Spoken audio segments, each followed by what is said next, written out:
All right. Messages dropped, info put out there. We've got work to do still. My AoS stuff is pretty much done though, so my spearhead's all good to go, but we've still got 40K things to work on. I'm actually gonna pull up the info for my disciples of Tzeentch. I'm not ecstatic about them. I see that they made a lot of similar mistakes to what I didn't enjoy about them from the last season.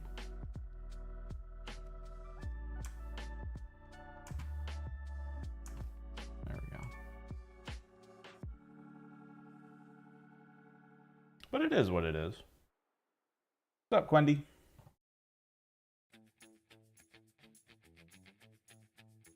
All right. Kyaw. Trying to organize everything we have to work on. Because we could paint some stuff today. And I gotta clean a lot of this up. This is getting really unorganized. It's actually... Clutter does really mess with me, like mentally. If there's too much clutter, it makes me really annoyed. And it makes it harder to focus on projects and things I'm trying to work on. So we need to... Ugh, what the hell? We need to deal with this. So the resinous fluid doesn't dry, and we kind of expected this. It doesn't dry as like a flat surface. Instead, it dries and kind of dries down. So it shrunk a lot. It still works, I think, as a good slime and sludge. But when it comes to pooling, I don't know if we have to speed it up with like a hairdryer or something to try to keep its level. But I don't know. We can either... It kind of creates an interesting situation where we can work up, right? Like it'll take a few days to properly do it, but you basically create like a baseline and then you start adding like other stuff. But yeah, I still like the outcome, and it's definitely a lot better than having to like toxically pour resin on stuff and hope. You like the Seraphon? That's good. I think they dropped the ball with Disciples of Tzeentch. There were a few people, was it you that was talking about it? There were a few people in the Discord that were talking about it when I brought it up first about not being happy with them. With the teaser reveal. I had people going, oh, well, you know, they're getting rid of summoning, which means our stuff shouldn't cost as much, which hopefully, you know, I got to take another look at the points values. I think we're going to try to keep working on this predator here.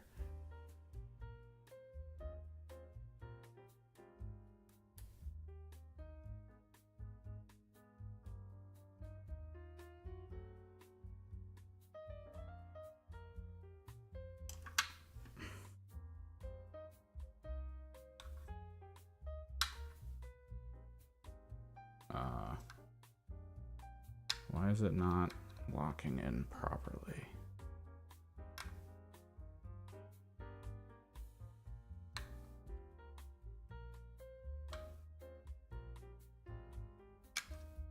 This one locks in properly. Why is this one not locking in properly?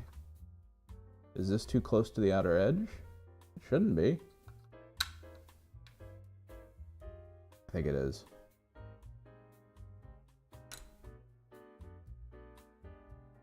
Okay. Yeah, I know mostly just Disciples. A little bit of corn. I think we move it over? No. No, yeah, I think maybe we have to move it over.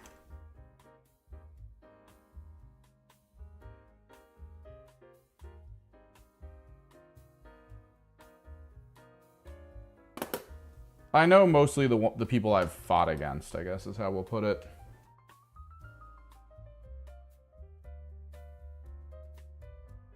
This is a crazy glue, so I gotta... There we go.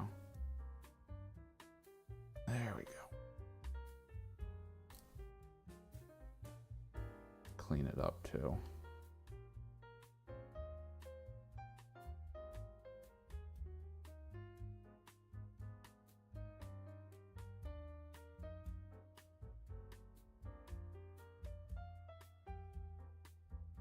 Then we need to make sure that this actually goes in properly. Because that just goes in perfect.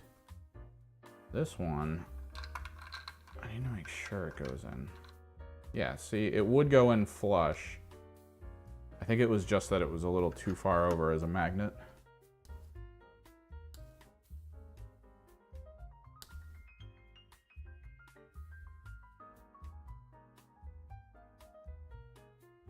But yeah, the things we talked about in the Discord was like, we need to see how the burning works, right? Because burning being a centralized point for our army means there needs to be ways to burn multiple targets in a turn, not just one. Because the faction ability is to apply weird fire to everything, and then at the end of the round, apply burning. Okay? So if we go to the end of the round to apply burning, and I hit like a ton of units and I'm like, all right, that one unit is burning, that feels like a waste. And as far as I can tell, the only thing that triggers further burning is, what is it? If the Ogroid hits someone in combat, so he has to be in combat to trigger burning. And then the Fate Skimmer also triggers burning. I have a Fate Skimmer, of course, we need to paint him. So we've got a lot of work to do there.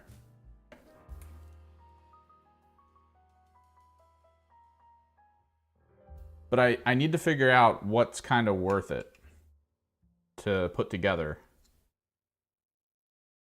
so that we can have like a proper burning team, basically.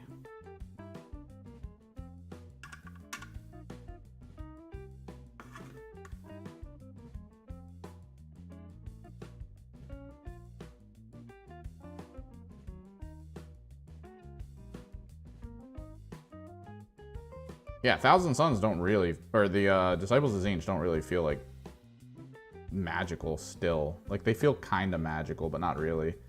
Like, I can't believe that they looked at this and went, all right, you know what we should do? We should keep using melee enhancements. And it's like, what are you talking about? You shrunk our ranged. They shrunk our range. Our range used to be 18 inches. Now it's like 12. You can't shoot into combat anymore, to my understanding. So we don't even have that as an option to like fully functionally do some fun stuff. Things that are kind of cool is shamans. I actually feel work a lot better in the Zangor specific faction. They're a little bit better designed. So that's kind of cool.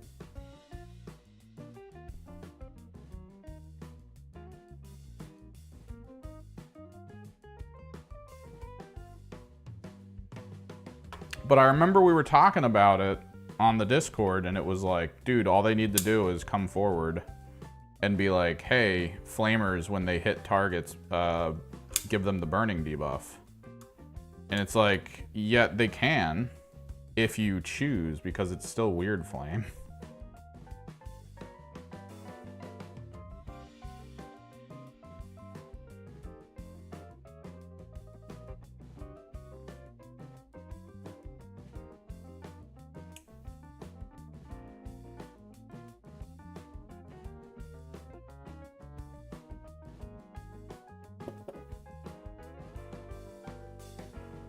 Move it over a little bit. Try to give it some room. Well, they could. I don't know. It just doesn't feel right.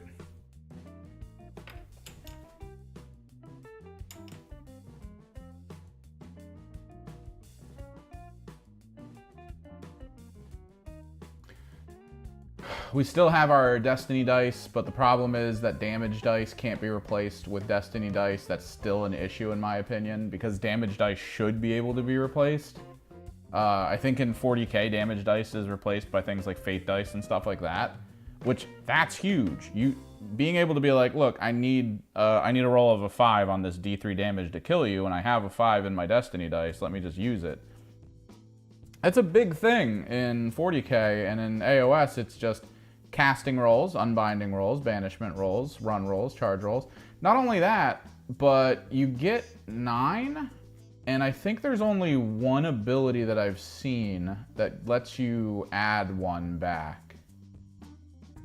Nexus of Faith, or Nexus of Fate no longer adds a dice. You can only replace, which is very weird to me. Like, they definitely want you to get stuck with not having Fate dice after a bit. I think, which one was it? It's a big spell. That's what it is. Glimpse of the Future. So Glimpse of the Future is actually really good because if you can cast it, I think it's 7 on 2d6.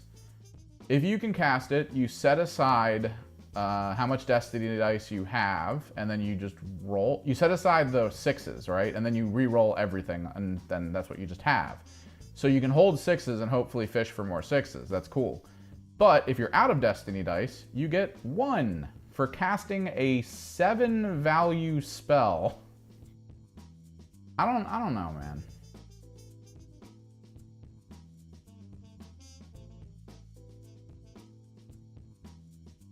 I don't know.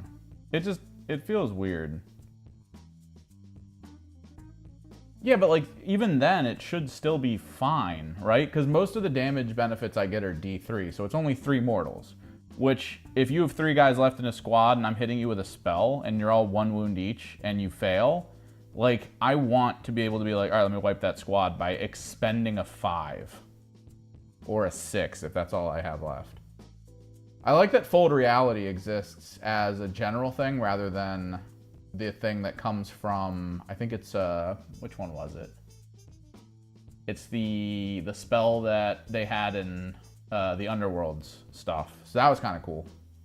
That was kind of cool to see it just as a regular spell.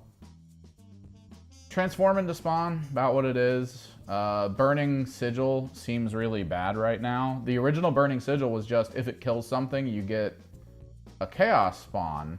Which also, people were talking about how, oh, it's going to be that there's Chosen, right? Like, there's, what's it called? A potential fate, right? There's going to be potential fates. So there's going to be a lot of things you can summon based on potential fates, and then if they die, maybe you potential fate it back into existence. From what I can tell, only Chaos Spawns are potential fates. So what they want you to do is they want you to spend points on Chaos Spawns to then leave in reserve, and then have to kill things.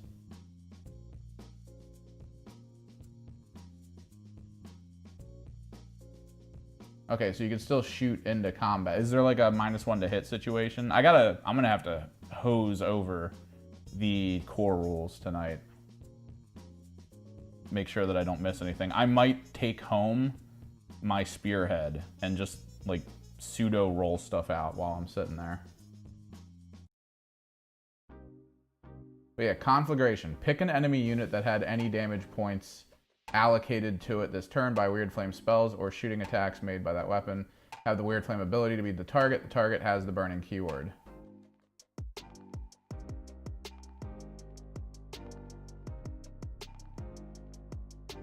Once per turn in any shooting phase. So you do this in the shooting phase. So that's not the worst. The trick, like, pick an enemy unit that had any damage points allocated to it. That almost, it sounds like a gray, right? Like, I get that it sounds like one unit, but if you're just supposed to pick an enemy unit that had it and then trigger burning, does this mean I can just keep picking any of the ones that had Weird Flame hit on it to trigger burning?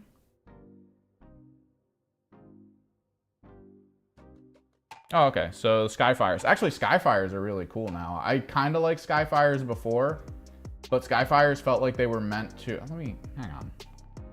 Because we're going to be going back and forth between this, I feel like.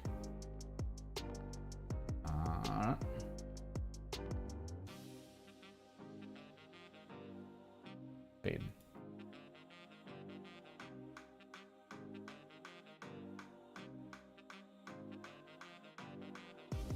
Like, Kairos feels kind of meh. I like this. I think he's the only one that gets Mastery of Magic. I could have swore the other ones did before, maybe not. I still have the book. But I think they don't get the aura anymore either. Yeah, they lost the +1 aura, and I think they used to have this, the Mastery of Magic. They lost that. So only Kairos has it. So the reason why you would want Kairos now over a Lord of Change is because he's actually good at casting things. He's a Wizard 3. I think these guys are Wizard 2s. So like you kind of want this because like this over here is really good. The +1 is really good. The convert the lowest to highest is really good.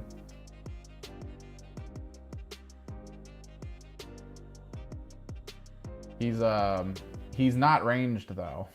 He doesn't have ranged.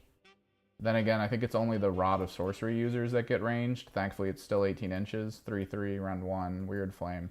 I need to look at an FAQ for this because the wording on Weird Flame says just pick a unit, right? Is it actually just one? Because if it's more than one, I think I'm okay. I think I feel better if it's more than one, right? Because if I can just trigger flame across multiple units.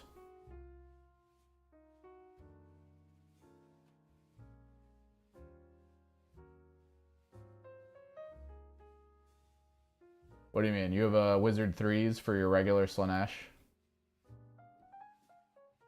I don't know, man. Once per turn, your movement phase. Discard a Destiny dice. This was the big thing for the Lords of Change. Once a turn, I can basically discard a Destiny dice and then resurrect a unit at half unit number. It can't be a hero and it can't be unique. So that kind of sucks. But it's also really good because it's one Destiny dice for the ability to go, oh, my 20-man, or I don't even know if you can reinforce anymore. I got to look at it. Whatever my Kyric Acolytes are, if I need 5 back to just get some points, I can be like, all right, let me sacrifice the Destiny dice in my movement phase and just deep strike a Kyric unit somewhere nearby. I think this is useful. This is really useful to just constantly have stuff on the field. The trick is that all of this is built around like demons though, and I don't really, outside of like screamers and flamers and then like a blue horror squad or two, I don't really have demons. So like I'm not super interested in them, I think. But yeah, here, look at this. Pick an enemy unit that passed across this phase, roll a dice on a 3+, target has the burning keyword. So you can give them burning and movement. And then at the end of your turn, you can inflict a mortal. I feel like this guy is going to be key for people who want to do burning builds. Even though this kind of sucks. Having to roll a 3+, passing over a unit to try to trigger burning, freaking garbage. Just garbage. And I'm guessing companion is further attacks, right? I'm guessing it's companion is just further attacks. I like this. I like those things. But yeah, these guys are the only potential fates, as far as I can tell.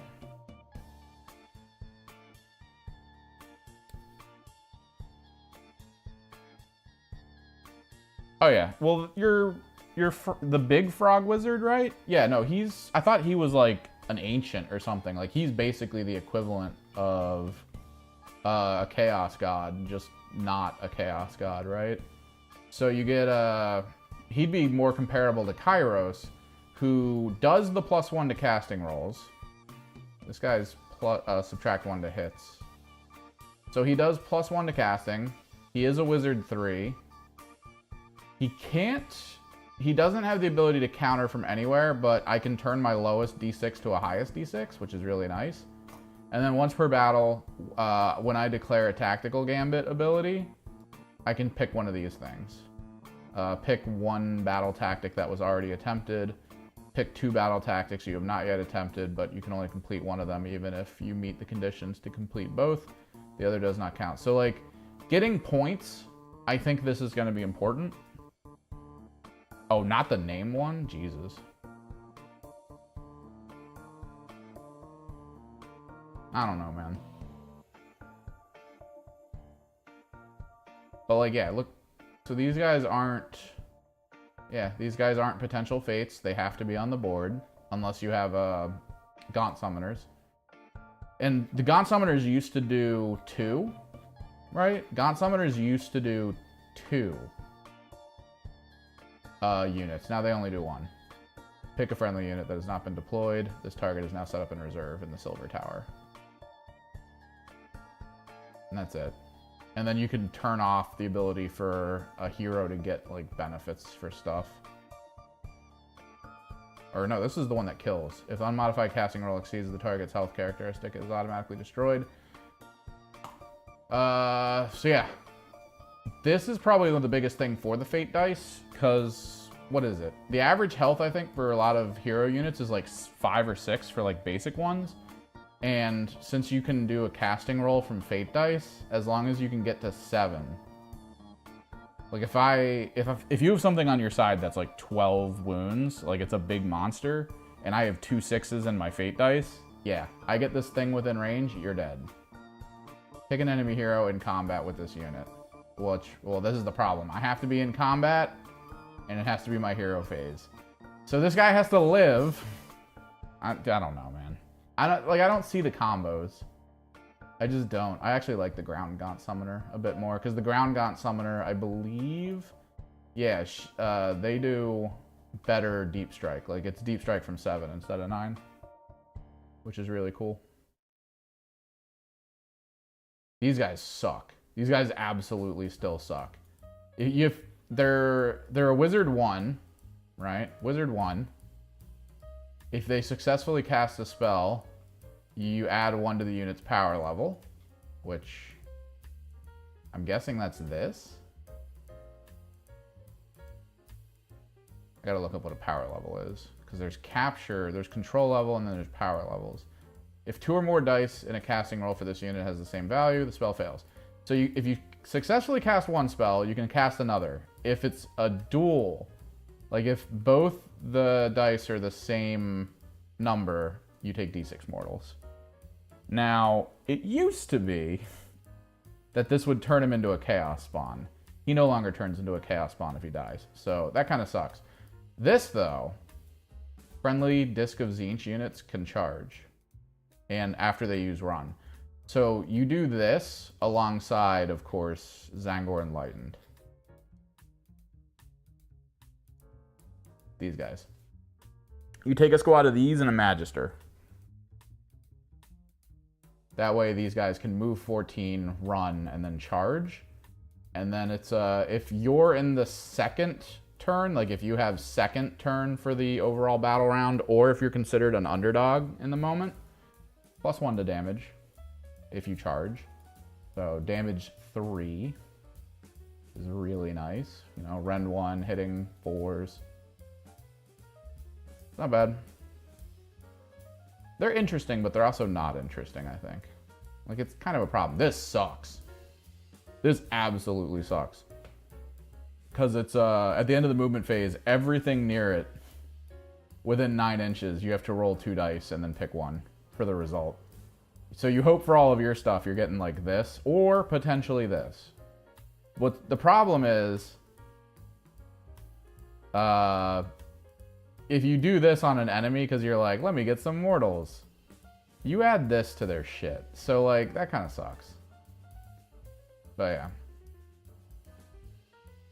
Like, this is now, like, one of the worst things in the game.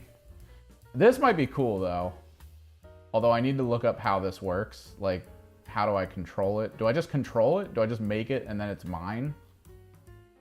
It moves 9 inches and I just have full control of it? Because this is really good statistically. The +1 rend against wizards. Toma Eyes, though. I love the Toma Eyes still. Add 1 or 2 to the casting roll, but if you add 1, you roll 1 dice, and if you roll a 1 or 2, you take a mortal. If you add 2, you have to roll 2 dice, and for each one that you roll a 1 or 2 on, you take a mortal.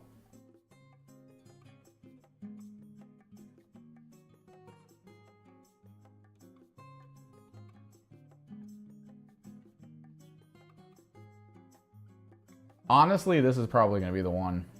This is going to be the one I think we're going to see a lot. This might be the second most one we see a lot. This one I think people are just going to do away with. This sucks. Like, this absolutely sucks. Even before, right? Like, in the prior situation, I would be okay dropping this near my own Kyrics, assuming they would only, like, lose 1 or 2 units, and I would get Chaos Spawn out of it. Because to my memory, Chaos Spawn came from every single squad that lost a person. So if I had an ocean of Chaos Spawn on hand and I dropped this in a big brick of my like multiple squads and I lost units in those squads, I'd suddenly have like 4 Chaos Spawn to play with.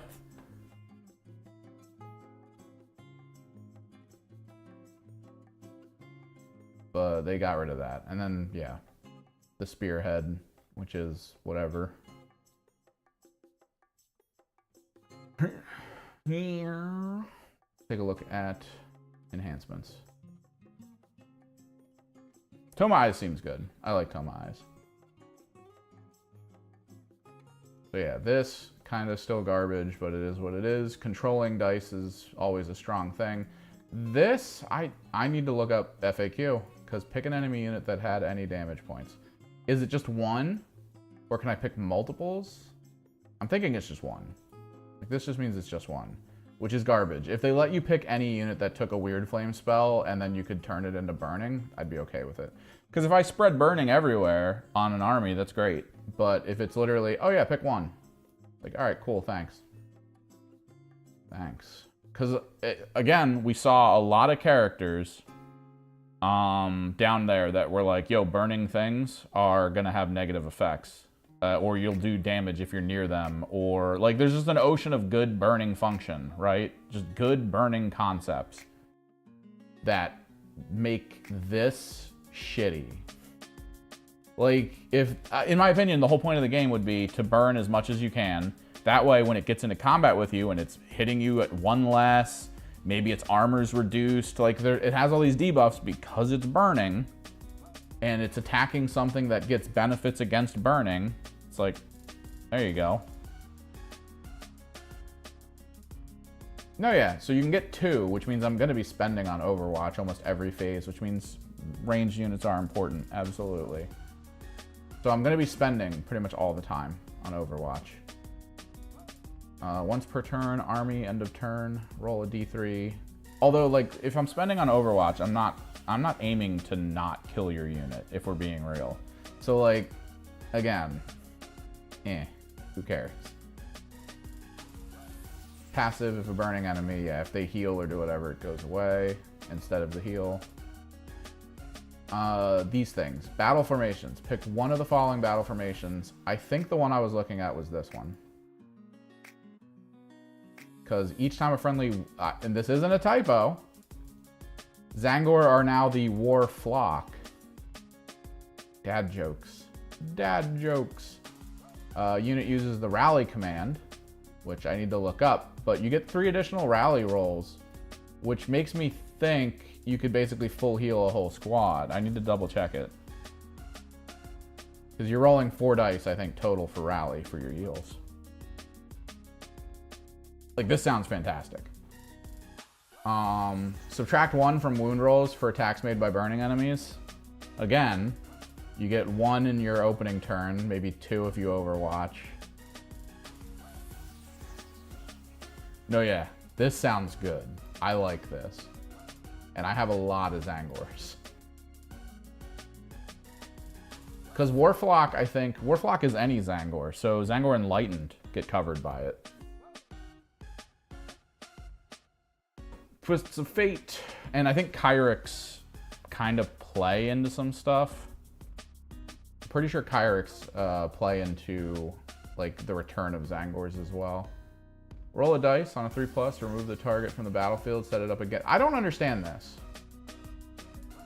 Once per battle, end of your turn. Pick a friendly Disciples of Tzeentch Demon that is in combat. Roll a dice. On a 3+, remove it from the battlefield and set it up again on the battlefield. Each model in the target unit must be set up in combat with any of the enemies. So I feel like this is mostly, because it's end of your turn, which means your opponent, I guess at the end of the game this could be really good, because if you have a big demon in combat and you're like, all right, so you've got the squad and your demon's on this side and the objective's over here, and you really need this objective, you can be like, poof, gone. Now I'm over here. And then it kind of works out, I guess, maybe? I don't know. Add 1 to unbinding rolls for friendly Arcanite units. So Arcanites are mostly the mortals, like the human dudes. So it's good to have the extra unbind. And then apparently, if it unbinds a spell, no command points are spent for the use of magical intervention command in that phase. Which, I need to look at it, but I think it's okay. But this is basically just... Arcanite Cabal is counterspell. Zangor Coven is try not to die. Weird Flame Host is, hey, I really hate that I can only burn 1 to 2 things a turn. And that a lot of stuff in this game negates the burning. So I don't know about this -1 from wound rolls to burning targets. It doesn't feel good. Although I think this has to merge with some other units who get other debuffs to burning targets. But yeah, heroic traits, Champion of Destiny, hero only. Subtract 1 from hit rolls. This one's good, Illusionist. I think Illusionist has always been good. They have to be in combat, so it's just like a good defensive thing. Roll a dice. Must replace 1 of your Destiny dice with that roll. This sucks. If it was roll a dice, add that to your Destiny roll if you either replace a dice with it or add it if you don't have the full number of Destiny dice. Like, if that was the case, this would be cool. But no, it's just replace, which means if I'm down to 2 Destiny dice and I decide to use this in my hero phase, I'm still at 2 Destiny dice. And because I have to replace 1 of my dice with it, if I have a 6 and a 5, which I'd probably never use this at a 6 and a 5, but like, let's say I have like a 4 and a 3, and I'm like, all right, let's do it, and I roll a 1. I have to get rid of my 4 and my 3 with a 1. Which, screw that. Like, what the hell? But then this. If each dice in a casting roll for this unit has the same value, so if you roll doubles, and the spell is not miscast, add 3. That's really good. The problem is the only unit that this would really work on is Kairos, and I don't think you can put these on Kairos. But you'd basically just want to drop this on a, probably a Gaunt Summoner, because adding 3 to a casting roll is sick. Oh, you have to? You have to use this every hero phase? Or just the general thing? Because I'm pretty... I don't know. Artifacts of Power. This is where I got really pissed. Nine-Eyed Tome. Hooray! Add 1 to casting rolls and banishment rolls. 100%. This will be used every single time. 100%. This is it. This is all you need. This is the only thing in the entire artifact section you need. Because if any damage points are allocated to an enemy unit, this unit's combat attack, that enemy unit has the burning keyword. There's probably a combo with this involving some demons where you want to apply burning to something before they swing back.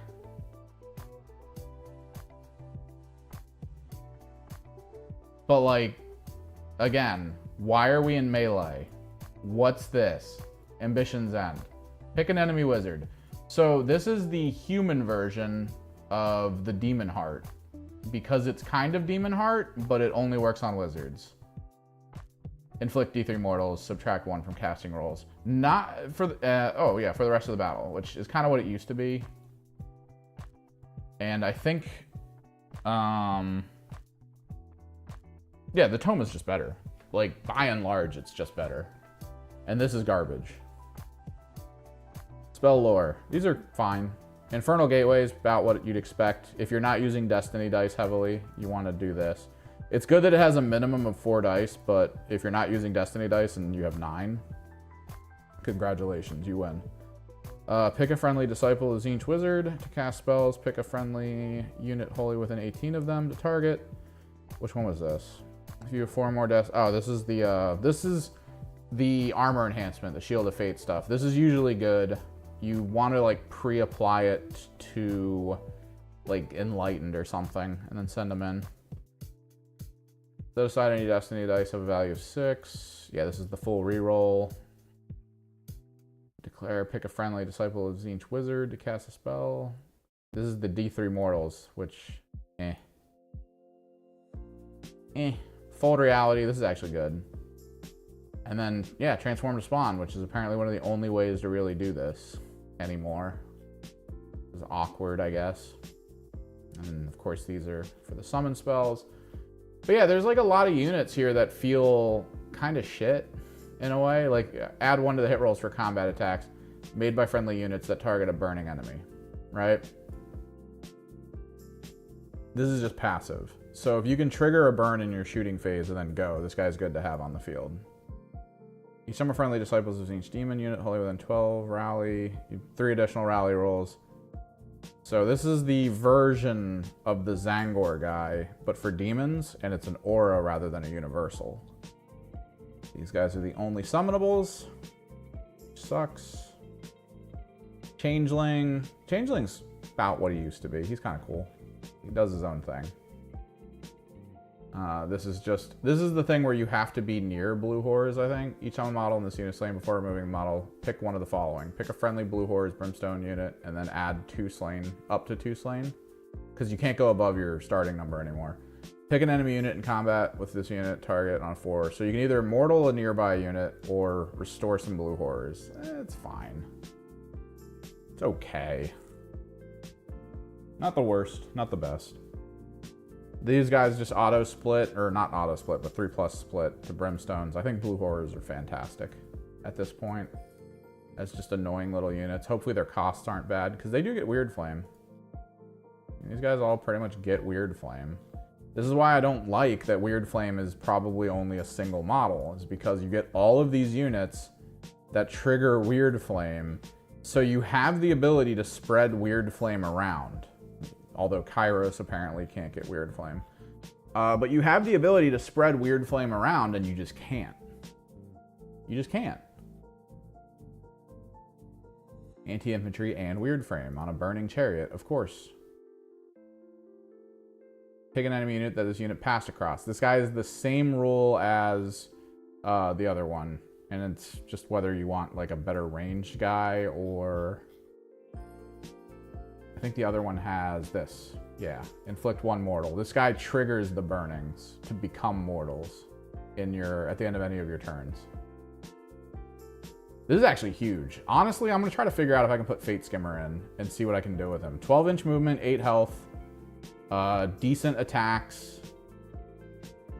Just generally a decent character, capable of potentially going 12 inches and applying burning to targets that he passes over. And then you just trigger this. Anyone within 12. So if you just create like an area of burning units and then you send them in, you just start mortaling everything. I feel like that's kind of important. Maybe. We'll think about it. I have a full squad of Screamers. This unit has a maximum control score of 1. So, you know, whatever. Pick an enemy unit that this unit passed across and then just do mortals to it. 14-inch movement. I think Screamers are just okay. 3 attacks, 4-3, 1-1. Good at monster killing. What's this? What is this? Why is this the thing that... Okay, hang on. Is this the thing that they're putting in place to make up for the fact that there's no... Let me go to the rules. That's battle profiles.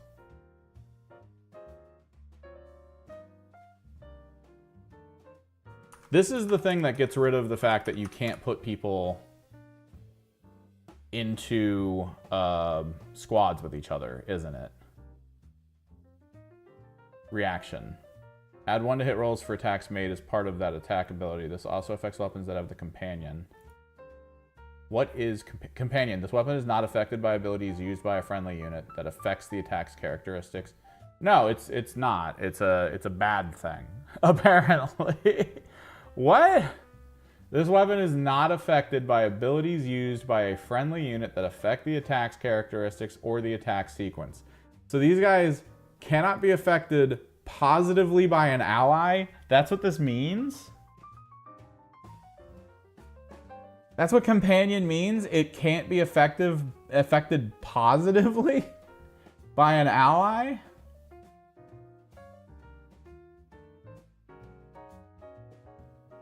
Companion weapon ability restricts things like mounts for... Oh my god, it is.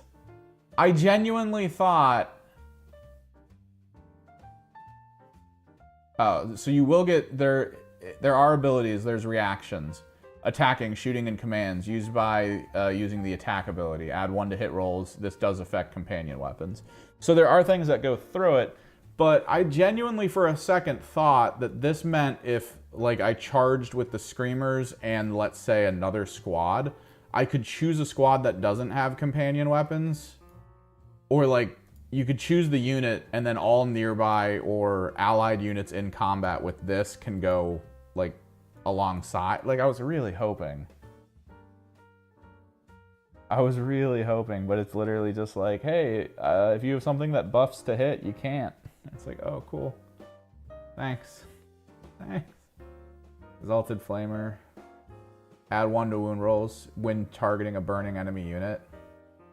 The problem here, of course, is that in turn 1, nothing will be burning unless, of course, you have that disc, or the Fate Skimmer, or the Exalted on a disc, the Exalted Flamer on disc, or Chariot, or whatever it is. Pick another friendly Exalted Flamer unit of Tzeentch or Flamers. Roll a dice on 3+, target gains crit 2 hits. That's actually really nice. Pick another, though. So, not this one. This guy can't do it to himself. So you'd probably, if you want to do this with Exalted Flamers, you're going to need 2 Exalted Flamers. Although there's probably no reason to not try to toss that on regular Flamers, because having 3 guys with 3 attacks is better than having 1 guy with 4 attacks. Anti-infantry 1 rend. Their damage lines are very similar. 3, 4, yeah, it's the same. Add 1 to wound rolls. This unit shooting the target of a burning. I feel like you just want a chariot with a flame on it running around. And then you want these guys to follow up. Gaunt Summoners. So the Summoners were good. Magisters still suck. Curseling. This was a thing that I was a little annoyed with. Each time this unit unbinds a spell, roll a dice. On a 4+, subtract 1 from the power level of the enemy wizard that used that spell ability to a minimum of 0 until the start of your next turn. So the core of this is that if somebody casts a spell with a wizard 2, this just makes it so that you negate it and then they can't cast a follow-up spell, which is probably good because people could usually bait spells, right? Like you could use a shitty spell up front and then use a better spell on the back end, and this would still be like, oh yeah, if that's the only guy you can use to put like this buff or do this damage to me and I know that's coming, I'm gonna counter the first spell and then hope beyond hope, because I can't fate dice this, that I negate your spell cast function. Make a casting roll 2d6. This guy just gets rend damage on his staff and blazing sword. So not this. He doesn't get an extra rend damage on his ranged. No. He gets it on his melee. I still don't know how to use these guys in melee. I just don't know how to use them. Because this stuff doesn't like become part of a squad. There's no, you have to fight the other squad over here before you fight this guy. Like if I put this guy and then my other squad into combat, this guy's dead. Like, I don't know.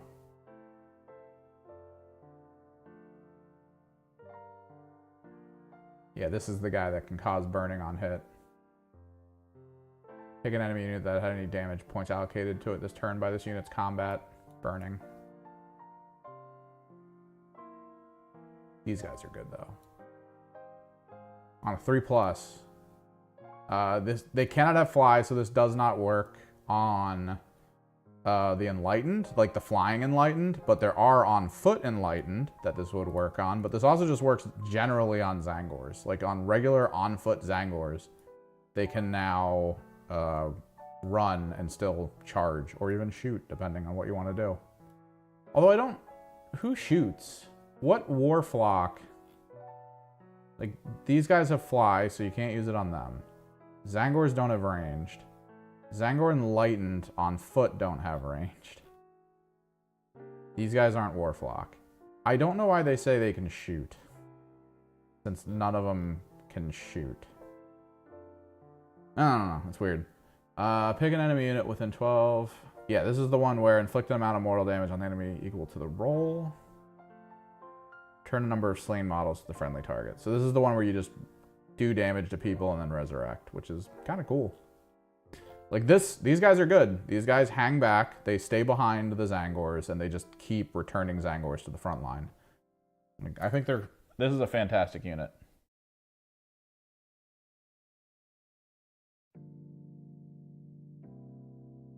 I'm not gonna lie, when I first read Warflock at the top of the top where they talked about the Zangor detachment, my first thought was, oh my god, they misspelled Warlock. Oh no. But then I was like, wait a second, are they just calling Zangors Warflock now? Yep, they are. Skyfires I think are good. They ignore negative modifiers. You can still give them the positive modifiers, which I have to look at the main rules again to see how that works. Add 1 to hit rolls for combat attacks made by friendly Warflock units. So you want maybe 2 squads of small Zangor Skyfires flying around behind Zangor Enlightened, like your big murder brick, as well as a couple regular Zangors, and then you have some Zangor Shamans. I think that's just the goal, is you just do that. The Zangors work. I feel like this is the Zangor redemption arc, in my opinion. Because yeah, you pick an enemy unit that you just target with Skyfires, hit them.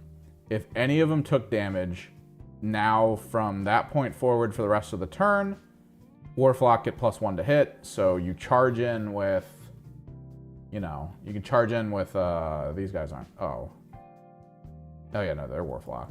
You could charge in with them, 3 Ren 1, you could do that if you want. You could go in with these guys, it'd be 3/3, Ren 1, damage 1, 2 attacks each on a squad of 10. That's really good. That's really good. Frickin' charge in with these guys, 3/3, 1, 2. If you're, this is really cool because it's just a good stack, right? Like if you have a big squad of these and you preempt the +1 to hit, and then these guys, you're in either the second part of the battle round or you're considered the underdog, it's 3/3, 1, 3. That's insanely good. And then just, yeah, even these guys are great. Wholly within enemy territory, they get exploding crits. Hitting on 3s, exploding on 6s, I believe. Like, come on, this is fantastic. And then Kyrics. Apparently Kyrics are about needing 2 Kyric squads near each other. I don't think they have a minimum anymore that forces them to not be able to cast spells. Is reinforcing not a thing anymore? I need to double check. Is it not a thing?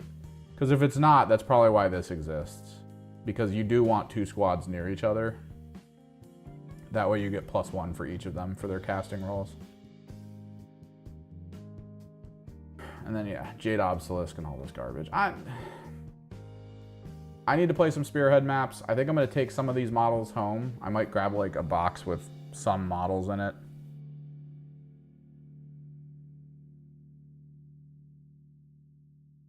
Reinforcing is a thing still. I don't know why they say you need 2 squads separate then. Maybe they don't want you to reinforce Kyrics anymore, because that's a lot of dudes. A lot of dudes. There we go. Behold. So the main thing we need to figure out, I don't think I need to magnetize this. This just hugs, and that's fine. We're gonna need to put a magnet. No, actually, because I can't. Can this go down here and then this go on top? No. Just like I thought. So this is just gonna get, we're not doing that. It's this one we need to work on.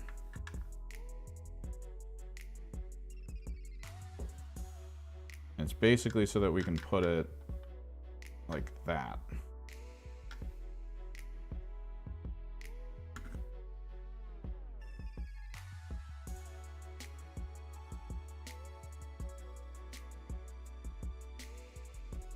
And then the methodology we were working with is going to involve me figuring out how to get the guns on here. Because I want to use either. I know I'm probably just going to end up using las cannons. Like that's going to just be the end game.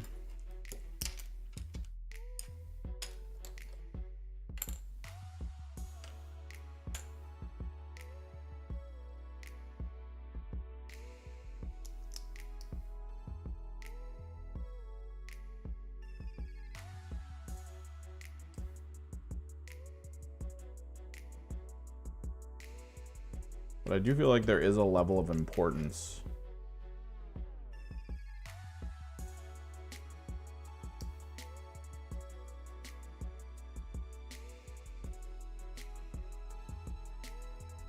There's a couple things we could do.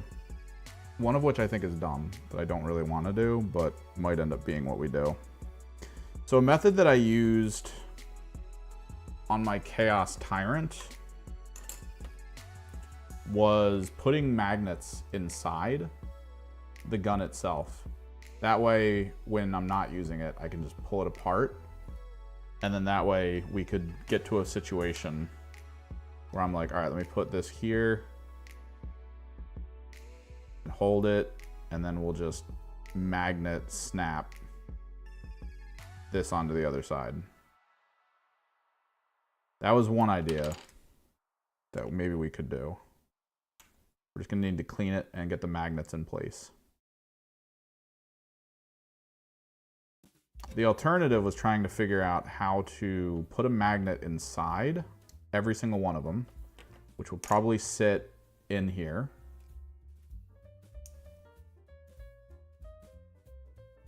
And then put a small magnet in here in such a way where you could just drop this down and just kind of slide it in. It'll eventually snap, but I don't know. I think honestly, doing the snappable magnets inside this might end up being the best option. Because I think you can do it flush. I feel like it goes flush, right?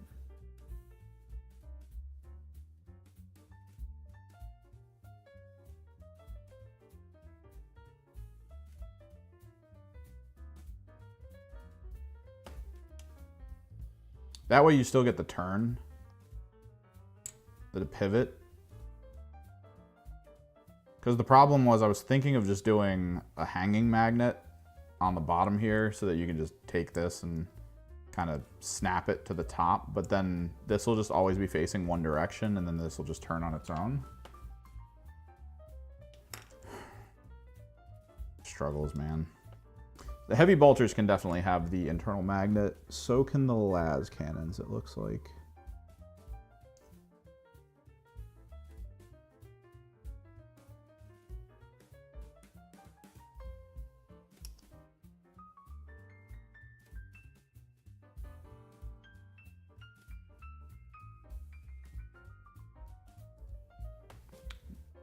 I don't know if I like that though. I think this is the wrong las cannon. No?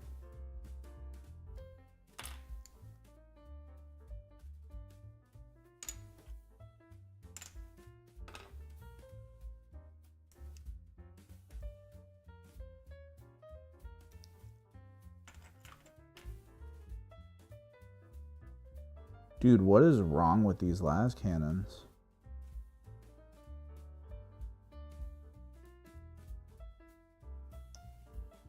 We need to shave off the sort of imperial skull symbol on the side of them. I think this was an imperial or an.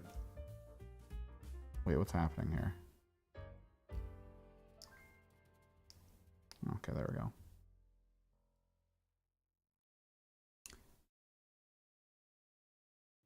We do need to do a sort of drop-down snapping, I think. Because if I do magnets, I would need to put the magnets up front too. Because putting these together, you see that, the split? That's gonna happen more often than you think. So like, if I wanna glue this completely, we gotta figure out a way to actually slot magnets.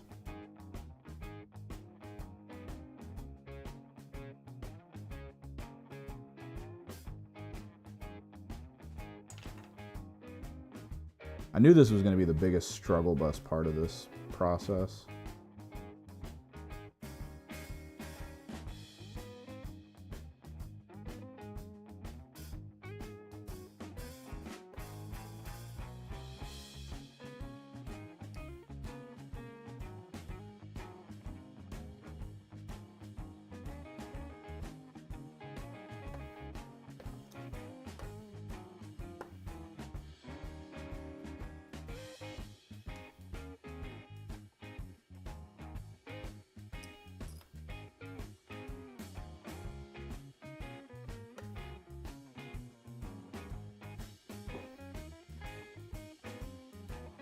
This is kind of the last thing we needed to work on, though. Outside of figuring out which size magnets I need for my, my war dogs. So that we can do their missile hats and everything magnetized.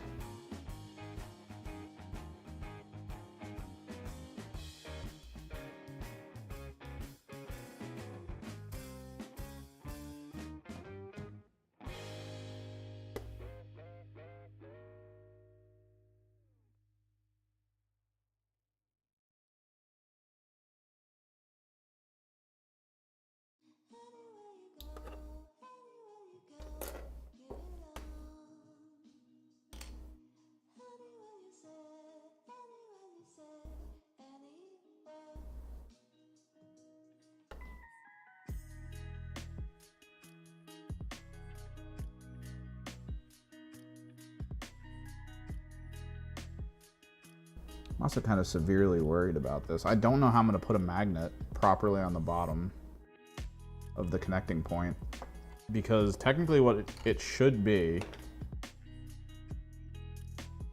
is it should be like a mini magnet in here. I don't have a small enough Dremel, I think, to make it proper, because you don't want to just cut that off and then glue a magnet on sideways. It will always snap in the outward direction.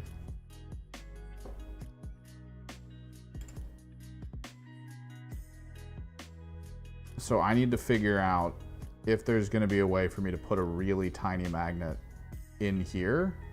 Like, both sides of this are going to have to get shaved off 100%. But then I need to figure out if I have an even smaller bit. Because I think this is like the tiniest bit that I have for my Dremel. For like a drill. But I think there are other bits that are even smaller than this.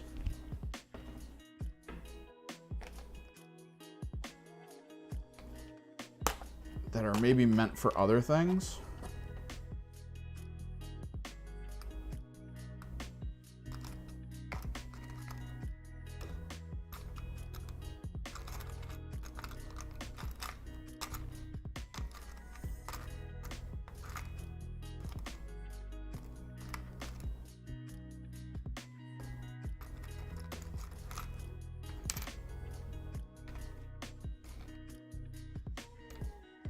This one.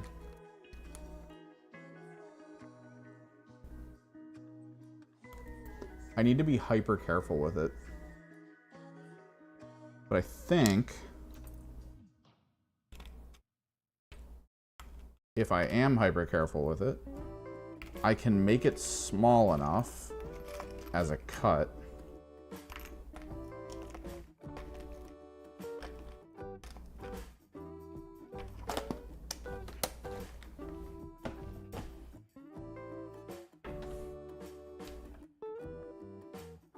that my super tiny magnet could probably go in here with a little bit of glue, which is the goal.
I think it'd be better if I had one of those hand drills that usually used to cut barrels out of guns with.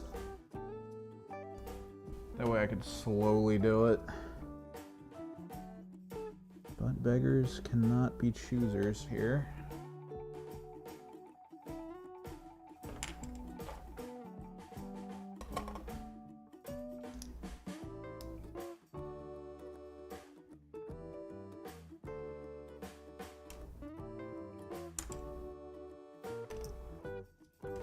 Just need to make sure we've got the right guns for this.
So I've had 2 people say that they want me to do potentially some big Nurgle monster as like a commission.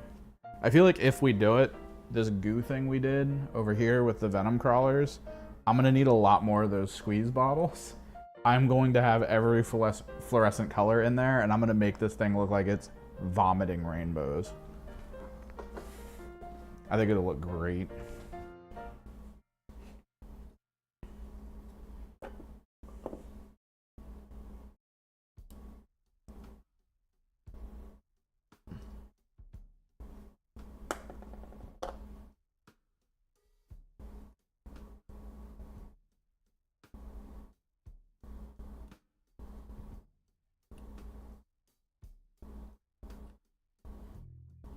I love Tzeentch, but when it comes to painting, it's Nurgle, man.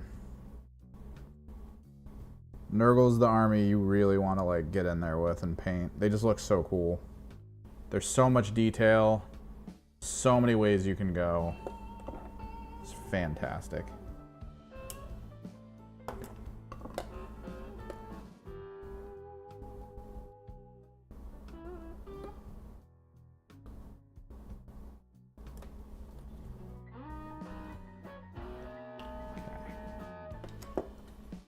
Figure out if I have the magnets that'll fit. So the core one for the guns are probably going to be the same ones I want to use on my war dogs.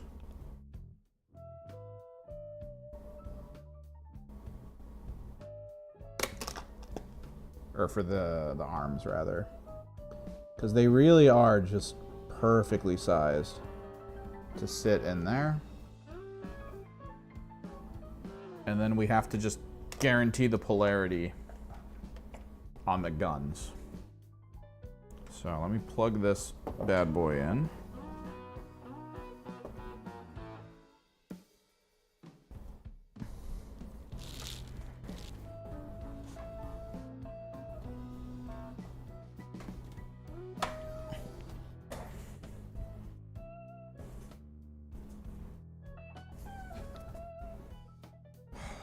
And then we need to figure out how the actual hell.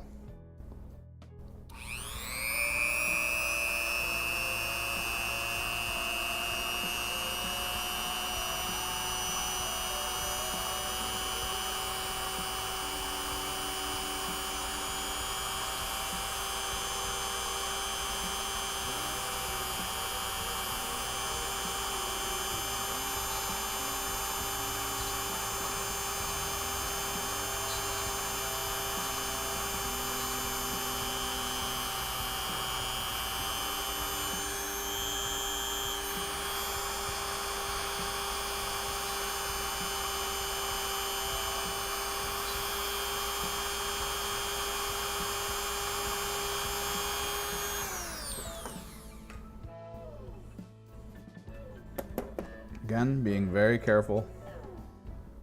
I'm gonna clear, I might have to actually properly clear this ball out.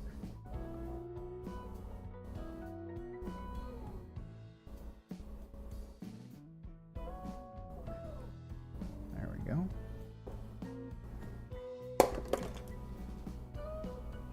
So it's enough of a divot that it's not that big of a deal.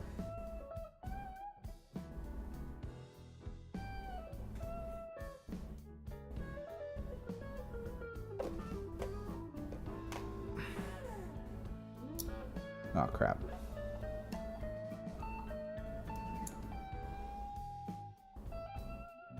It fits perfectly.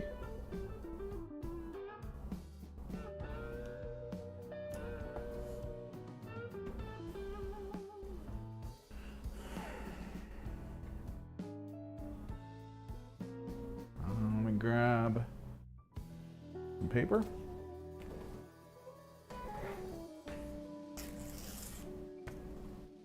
Someone's saying hi in the Discord. I think this person left. There's so many people who join and then like immediately leave. I don't know if it's bots or just people who click links, not knowing what they do, and then being like, oh, I don't want to be here.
Completely forgot that the Dremel tool would 100%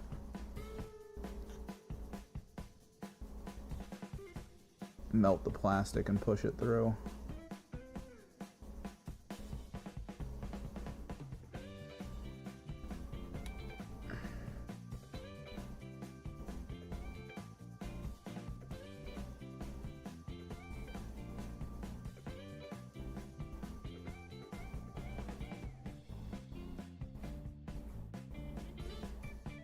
Perfect.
Sweet.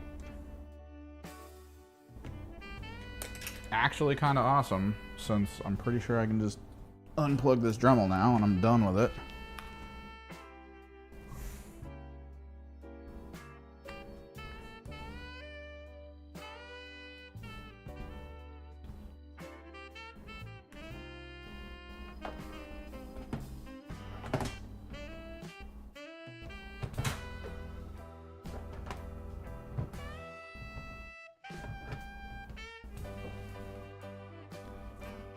The idea becomes, the problem is I gotta wait for this to dry a bit before I can really test it. But if there's a magnet sized well, which I think these are, the basing magnets that I got with that box I purchased.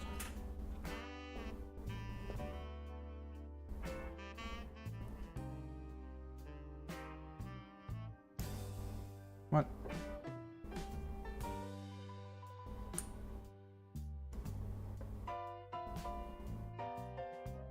God, almost perfect.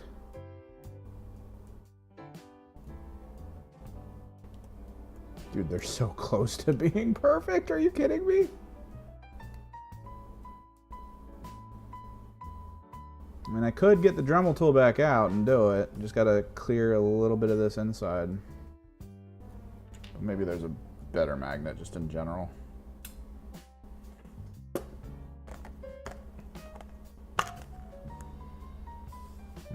How about you?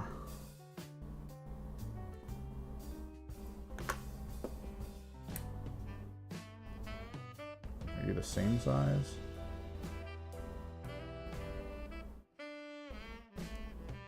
You look about the same size.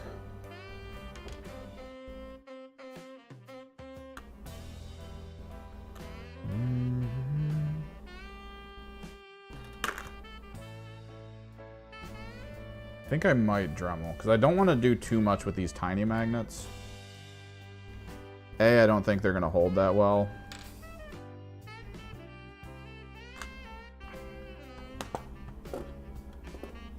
So the general idea is that this needs to be trimmed in a little bit.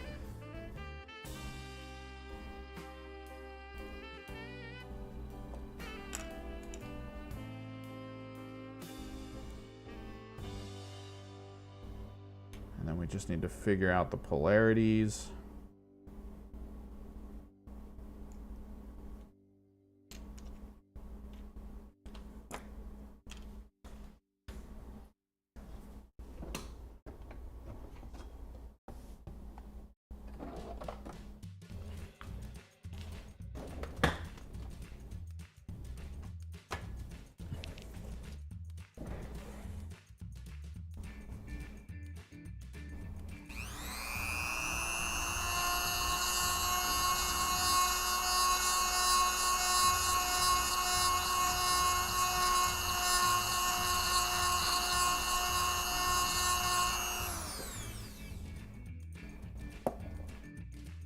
this doesn't work, I have another bit that probably will.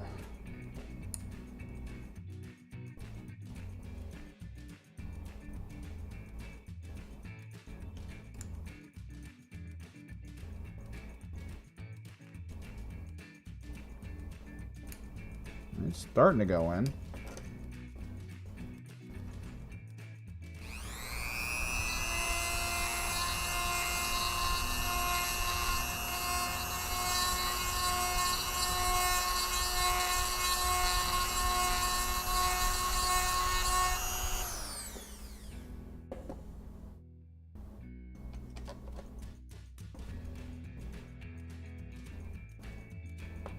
And it goes in the whole way.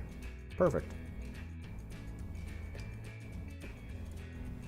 I feel like this one's a little more narrow. No, about the same size.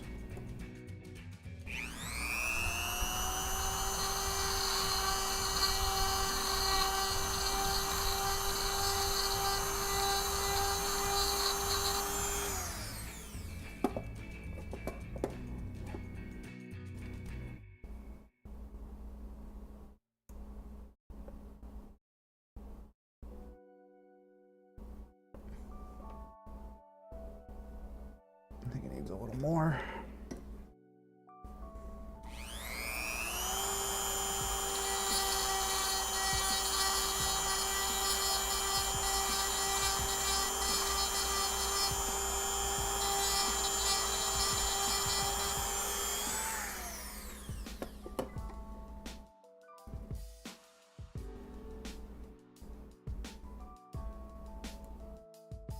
And perfect. Goes flush.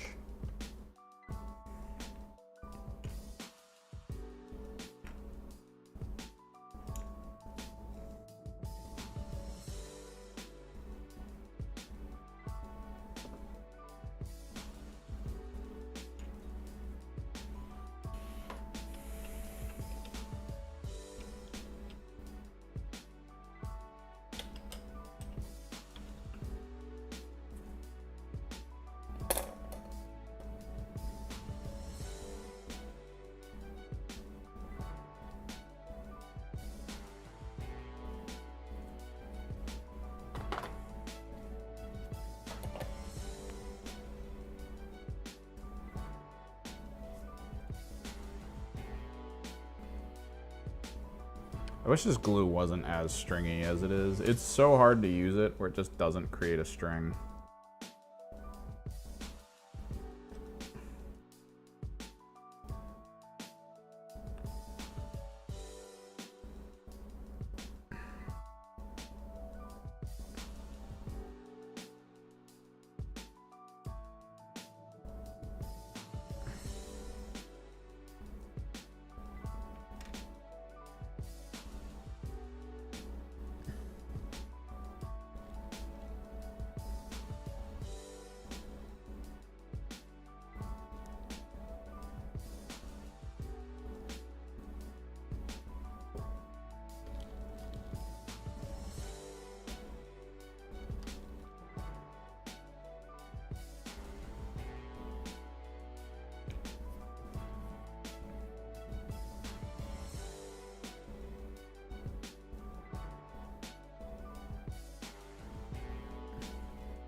Oh.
Oh god, this song.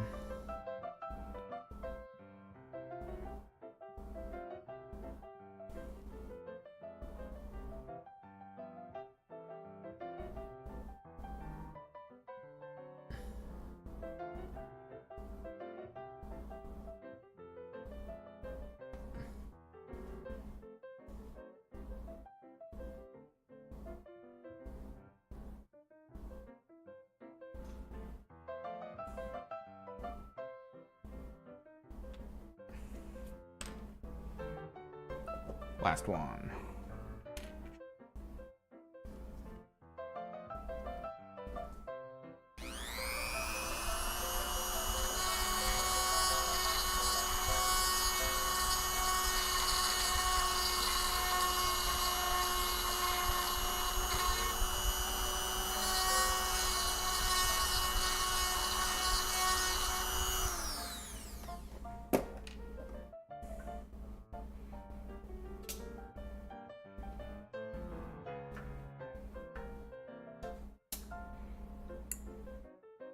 The issue is I can't be impatient here. I really can't, because this could very easily, like, just go completely off the rails and screw up. If I jump the gun here and just, like, go all in on gluing it all together right now. I think the main thing I want to do is we're just going to leave it go.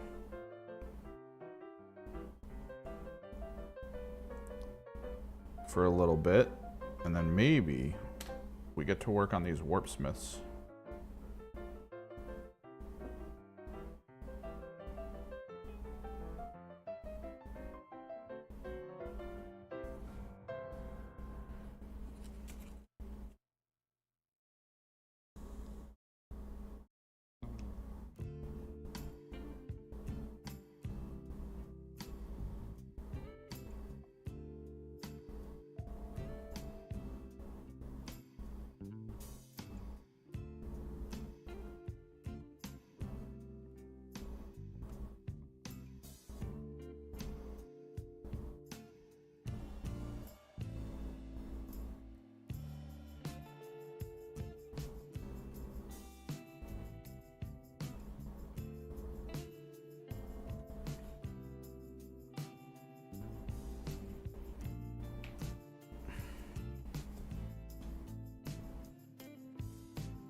Yeah, that should be that. Gonna set them aside. Let the magnets do their thing.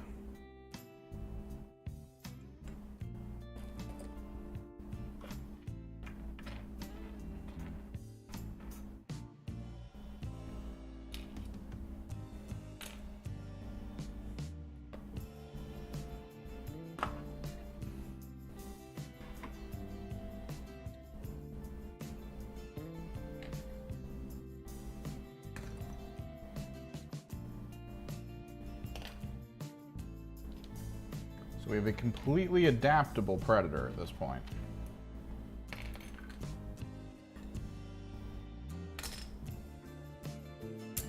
Las cannon, auto cannon, take your pick.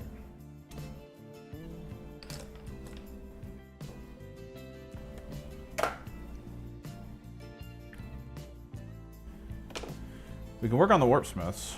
Maybe we, because I need to record working on Vash, but maybe we start working on Vash. I feel like we've been neglecting Vash for a while now. Let me unplug this Dremel tool. Maybe we work on Vash. I can wash my hands because I got chemicals all over them.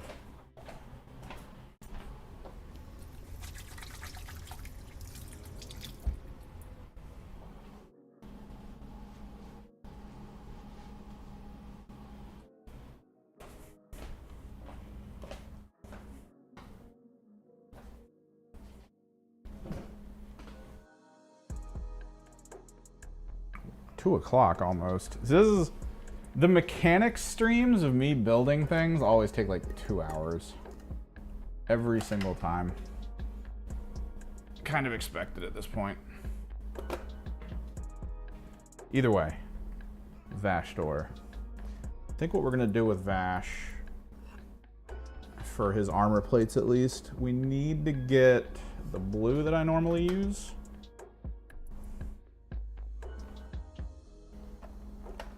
And I think we're gonna go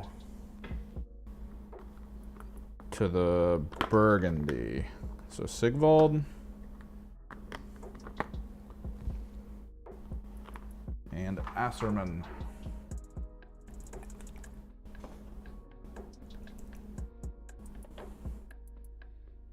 Kind of the plan here.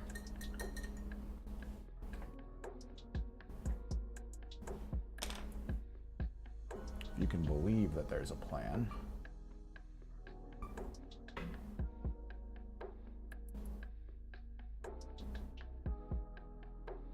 We'll work on the plates, and then we got to do the white touch-up so that I can do the skin, like the monster flesh. There's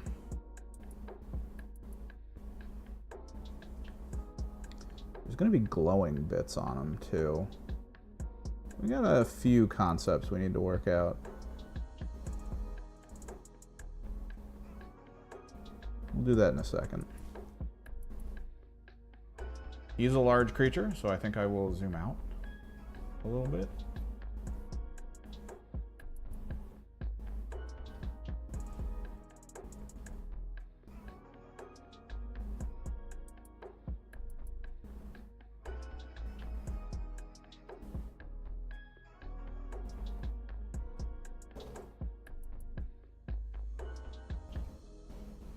Get some recording going.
Man, the journey to get this Vash door was freaking crazy.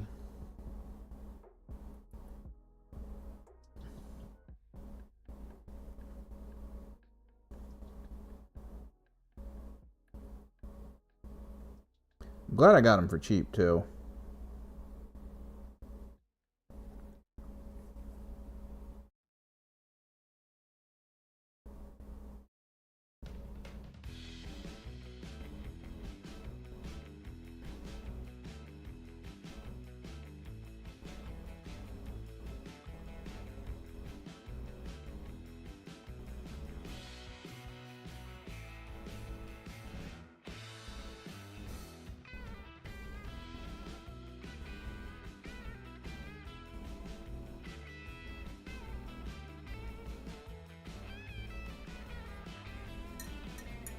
Smaller detail brush.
What's up, 30R?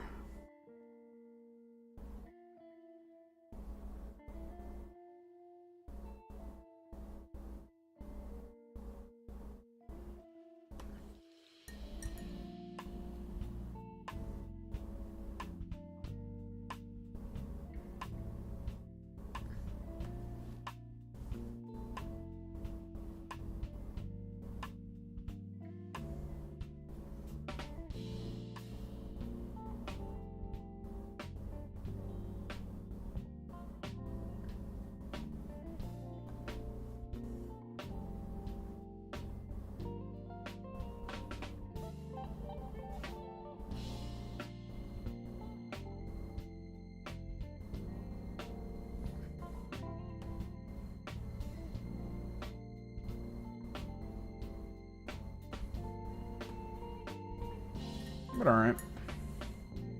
Been super busy. A little bit overwhelmingly busy, actually. I organized some stuff yesterday. Took some time for myself. And I think I got it organized to a point where I'm happy. I can keep moving forward. Just got to start getting some recordings and writing some Ooh, Legionary. Legionary is good, especially if you design them well. Because the trick with Legionary is you can use them as Death Guard, you can use them as Night Lords. Like, you can... The rules and model types are very similar across the board. There we go. Gonna be the blended one.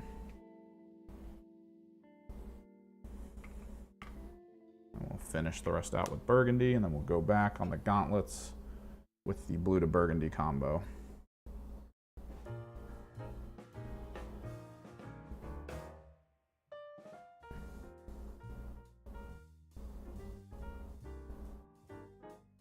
So depending on what you design, depending on how you put them together, you can put them into so many different rule sets. It's great because it's all the same base sizes and a lot of the same items.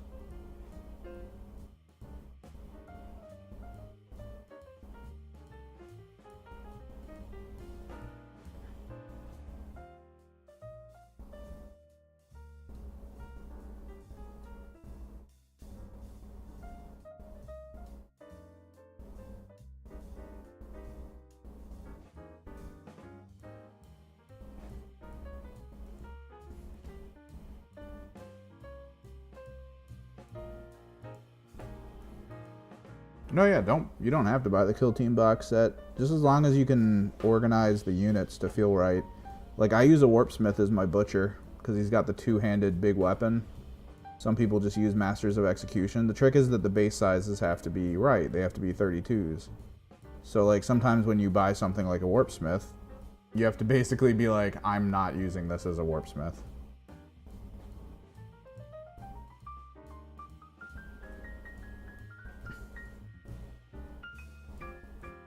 You just need to be okay with it not being on its standard base. You can have fun with it. Legionary is definitely a good one. Highly adaptable.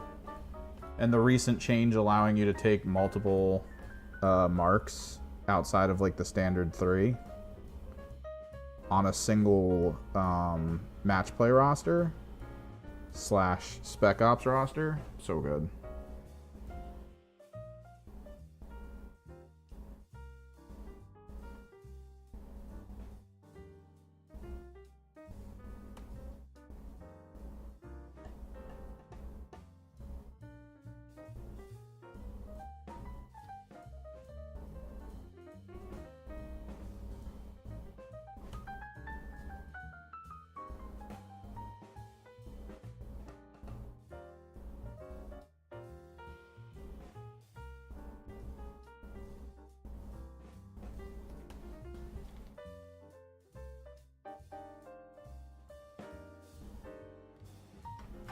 What, Legionary? Legionary, I mean, everything, depending on map, depending on mission, depending on how everything's going, can do well. I mean, Nemesis Claw are really good with their stealth aspects. But depending on what you build for Legionary, you can, I believe, outmaneuver them on the Slanesh side. You should be able to potentially outdamage them on the Tzeentch or Khorne side. It just all depends on how the game shakes out, right? Like, it's very universally like, oh, you gotta figure it out. You gotta... Part of Kill Team that I really like is that you do need to kind of trick your opponent into using abilities that they don't normally... that they shouldn't use, basically, in those moments. Like, you trick them into being like, oh, I should use this here. And then when they use it, it was like the worst time for them to use it. And you're kind of like, ah, you activated my trap card. Now that I know you can't use it anymore, I have this thing I'm gonna do, blah, blah, blah. Like, it's how it always is with the new characters, like the new teams and stuff. And it always takes a minute, right? Always takes a minute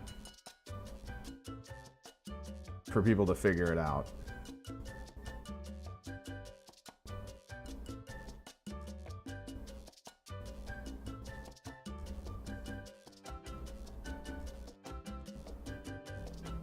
I'm getting a phone call.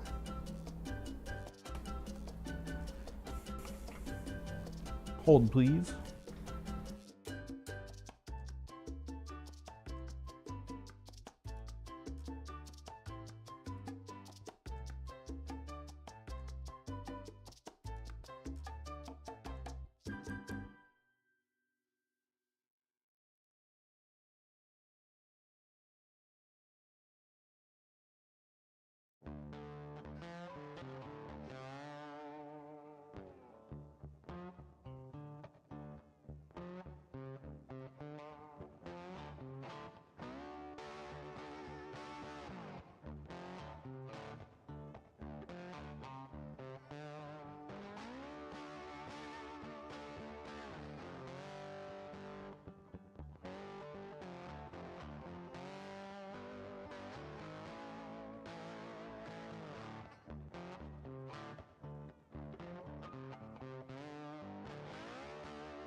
Alright.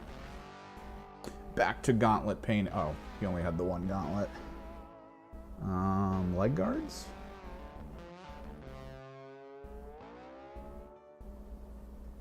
I do love doing the contrast blend. Basically just getting the contrast on while they're still wet to blend it out.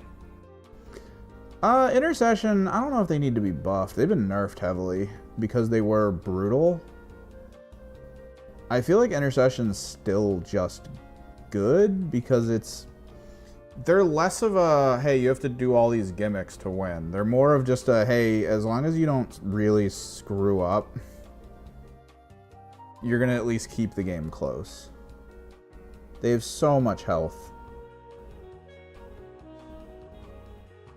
Like, most other units that even get close to that amount of health that they have usually get, like, can't use light cover as a thing.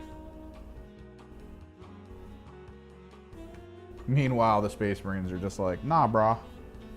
We can use light cover and be super durable.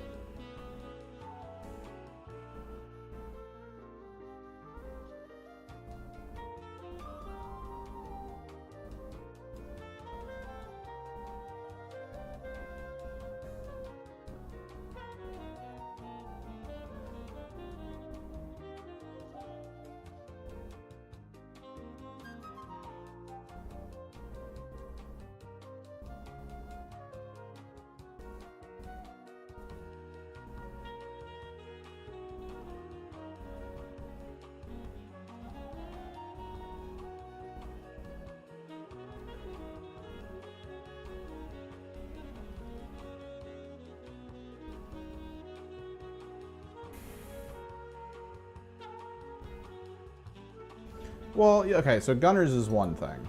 If gunners, people with tons of burst damage like gunners, go on teams that have like at most 12 wounds, right? You don't want to give a melt-a-gun to a team that has mostly 15 wounds. That's a little much, because they're going to be able to sustain their own existence against that type of stuff if they don't play against it wrong. It's kind of the problem. Like, you don't get on intercession a heavy bolter and a plasma gun.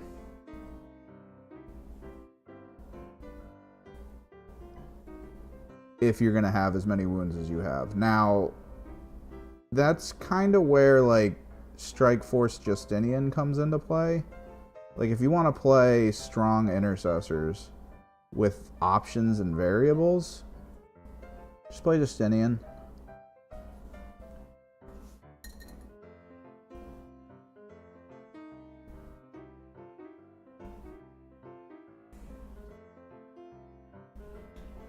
Justinian still has big health units, but you get the variables of like a sniper unit,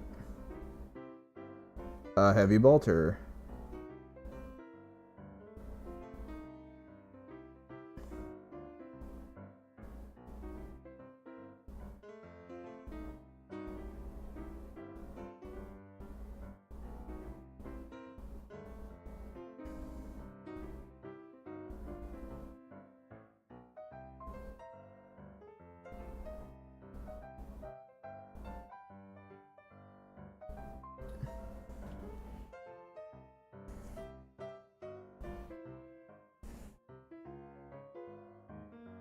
this is looking good.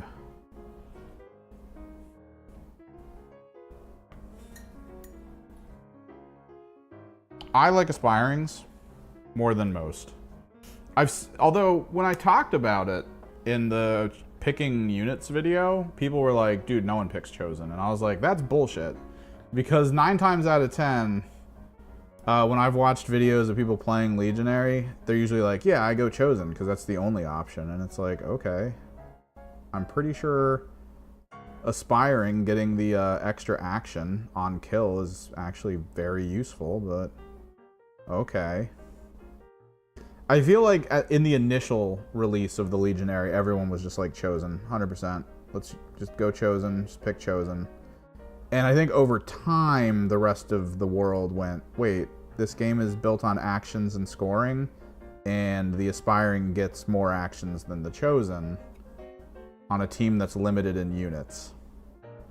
I think maybe we lean into the Chosen, or the aspiring instead, which, in my opinion, the right answer.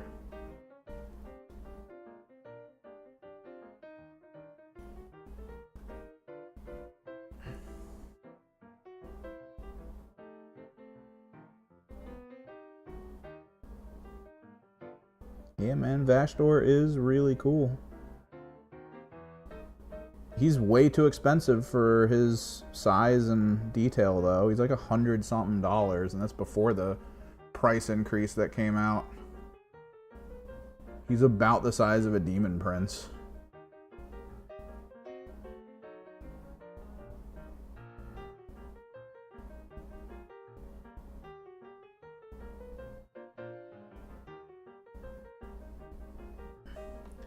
But, I mean, he's the new hotness.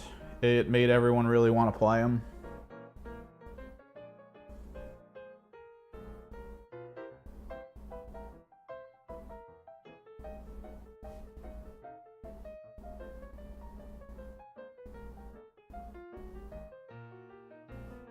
No, yeah.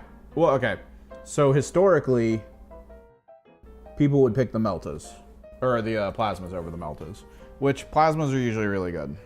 If you're playing into elites and the field is pretty open, Plasma's good. Even in close quarters, it's still really worth it to like possibly bust out the Plasma. Because then you just have him on the door and he sits there. No one can get to him and he's just shooting people. Because he's that guy.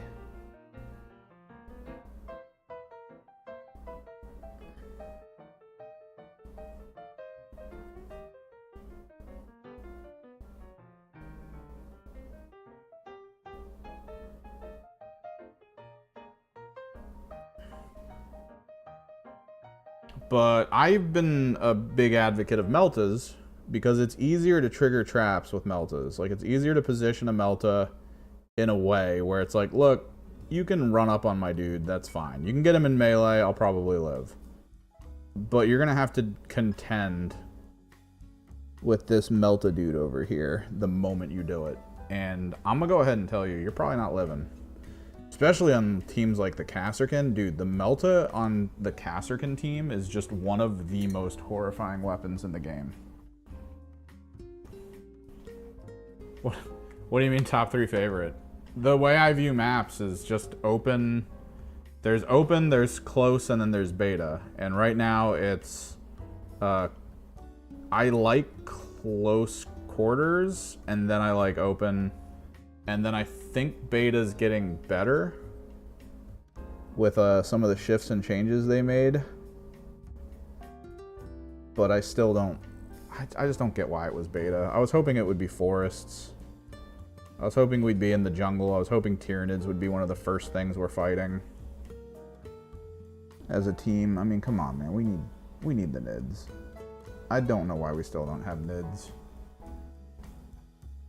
We got a second thing of Gene Stealer cults before we got Nids. Come on, man. Technically a third thing, because the Wormblade don't override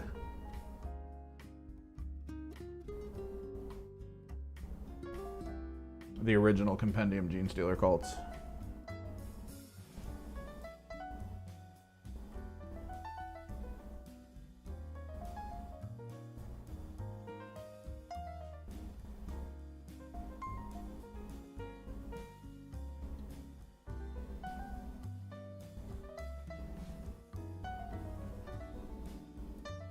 I like close quarters because it changes how the game plays so much.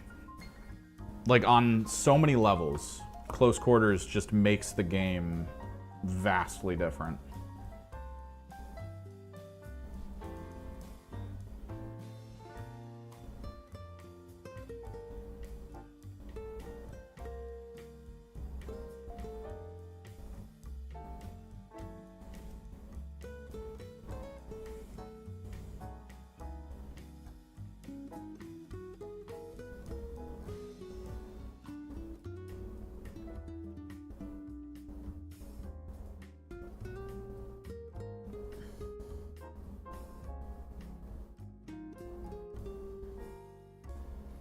Just so different.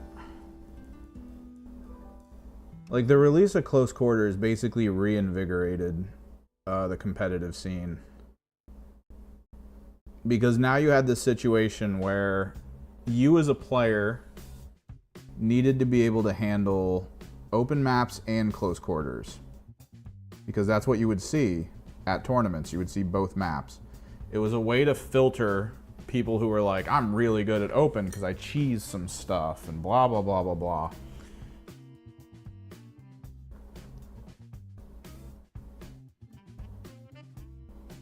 So you had like those people that just kind of existed and were okay at destroying kind of new bloods to the game. But then you had this new system that kind of negated their whole like, oh, I can't sit back and just freaking wait for them to step out and then heavy bolter them down. Beta Decim has changed a bit. They've re-clarified some stuff. I think it's becoming a bit better. It's not quite there yet. And I don't know if it will be before the next rule set drops, let alone whether it'll still be around in the next rule set. I'm mega intrigued at what they're going to do going forward.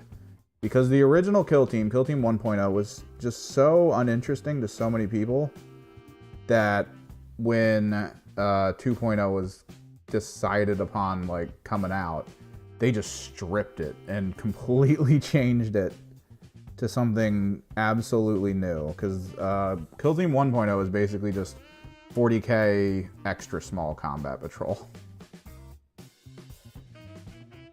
Which wasn't really that interesting, because I mean, why not just play 40k? So to have them be like, oh, let's actually completely change the system. Let's make it be a different thing entirely. Let's go alternating activations. Let's do all of this. It was such a good breakaway that it sparked massive interest. There's always cheesing. Or at least what seems like cheesing, because you can kind of counter cheese. If you're playing someone who's really bloodlusty, you can really cheese them by being like, oh, you're not even going to do the missions. You're going to try to go real hard on your side objectives, like assassinate and trying to kill my units on my objectives. Which, I mean, I can manipulate people who are like that fairly easily by being like, all right, I got 2 turns to basically wipe out most of your units and then be in a position where I can max score for a round, and then that's it.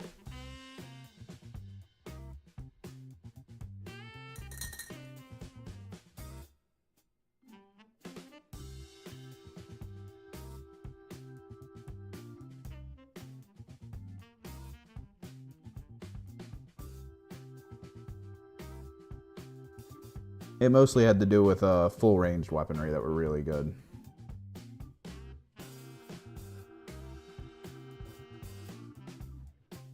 I think the community's gotten a lot better though with terrain. Because I feel like back in the day when it was just like, oh, we'll put a little bit of terrain down. That was when it was really bad. Because if you're playing on a map that has next to no terrain, all you need is a person on vantage with a really good gun. And that's basically it. You just leave them in conceal until it's time to go. And then you basically run whatever your fastest units were at whatever could easily kill that gunner.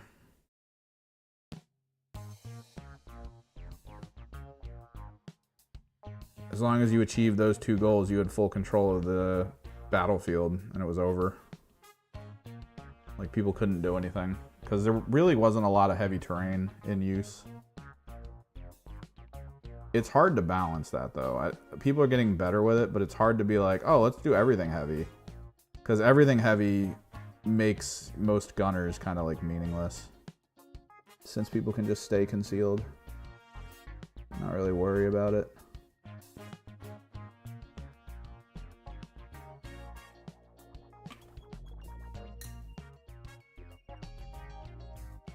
Kind of like snipers, yeah. Like silent scope snipers were brutal in that situation because you just throw them up there. They don't have to leave conceal.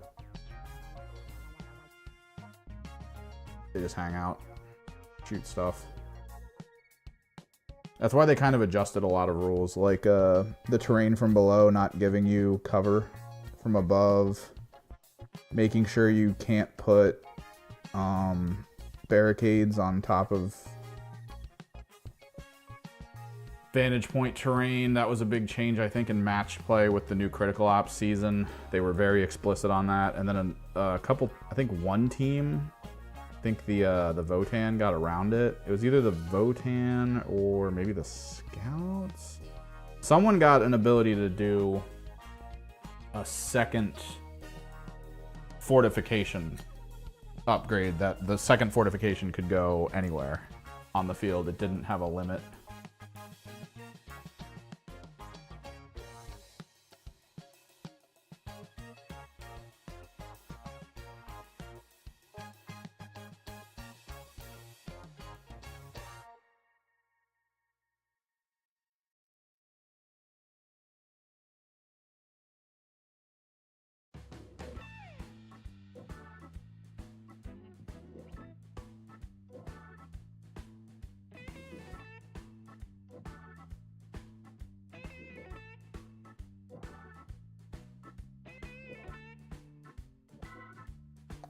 If you're playing match play, all missions are the same. Like the actual missions. Key differences in close quarters. There are some side missions, TAC ops, that get changed. So you need to kind of you need to know which ones are which, because some of them will be like, you have to be near a door instead of the center of the map. Like they adjust how they work. As well, some teams rather, some teams lose tac ops. Like the Legionary actually lose one of their tac ops in close quarters because it's too good. Since all walls in close quarters are considered heavy, there's a Legionary rule that's like, if you get a kill and then you move the token from the kill to a heavy piece of terrain, you get like all your points. So killing someone and then simply moving them to the wall would give you the points. It was just like the easiest way to get a full score.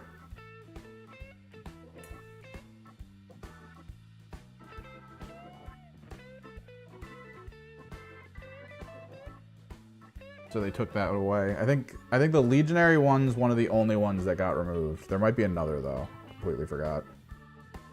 I'd have to check it, but it's specifically like the universal tac ops from critical ops. I think 2 or 3 of them are changed, and the same thing in Beta Decima. Beta Decima changes a couple as well. And then there are just team-based tac ops in close quarters that you're just not allowed to use.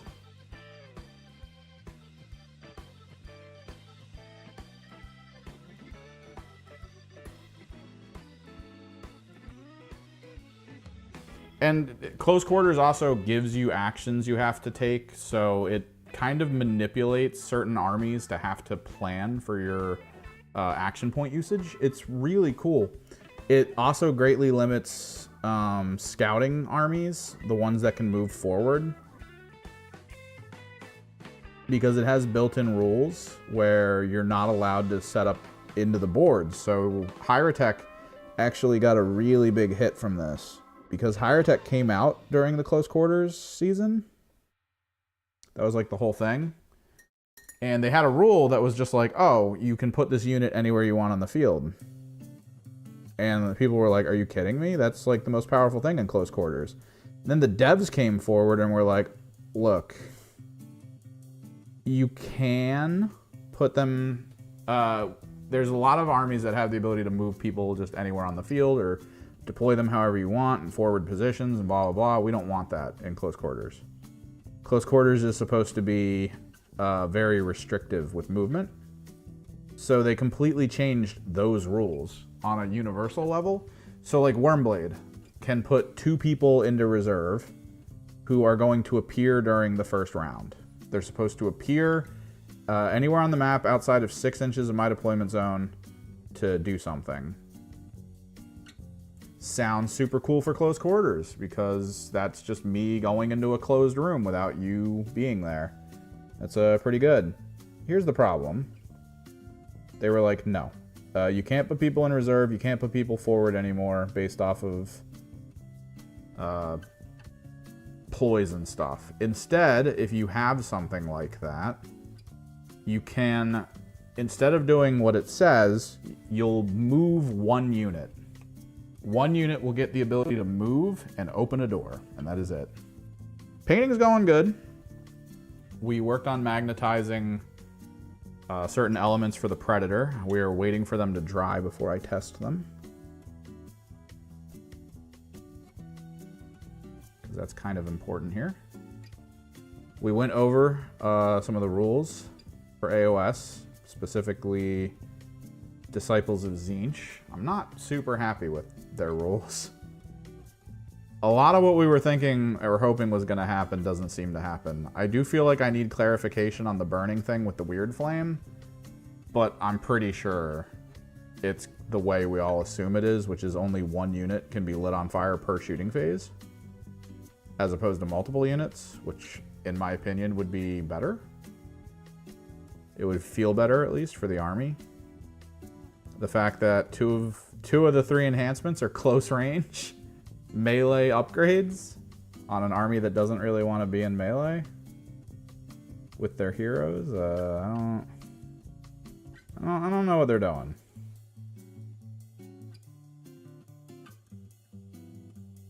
I don't know why they decided to go that route. But here we are. And I'm gonna have to figure it out. Because I don't care. I'm not buying a new army for AoS. The only reason I have the units I have is because I play 40k. I play Tzeentch in 40k, so I had the demons. I had a lot of Zangors for playing Thousand Suns, so I figured I'd just play if people were interested.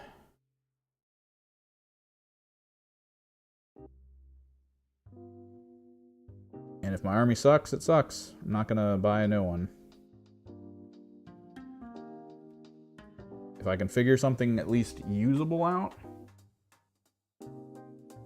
Oh, dude, I have a whole bookshelf to my left. I bought a bunch of cupcake display stands and shoe display boxes.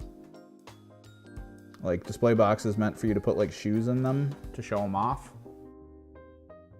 They have magnetic doors on them and stuff. They're really cool. And they're pretty cheap, actually. I also bought a boot display box for my larger models.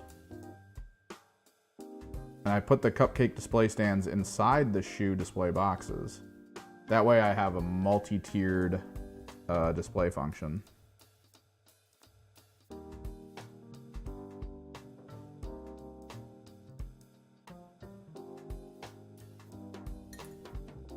What time is it? We got a little bit of time. Probably get the wings done, and then we'll probably try to get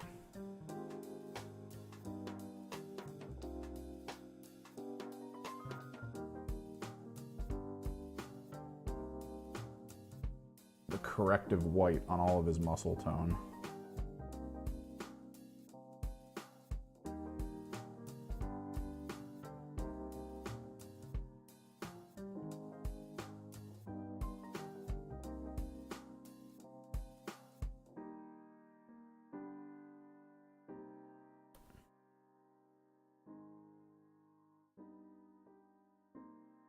Oh, the boxes? Are you in the Discord? It's not going to be easy for me to move this camera around.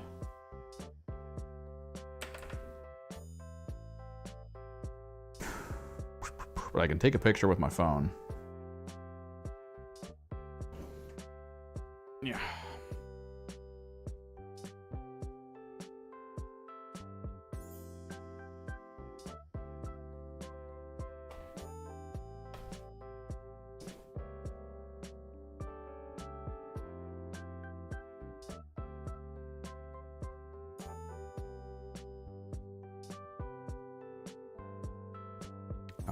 Drop it in mini whips.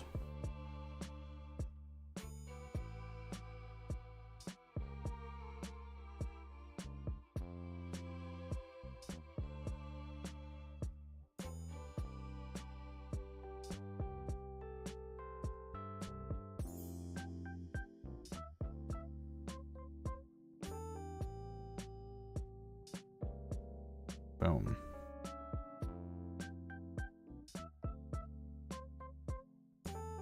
All right, it's in mini whips. Mini whips.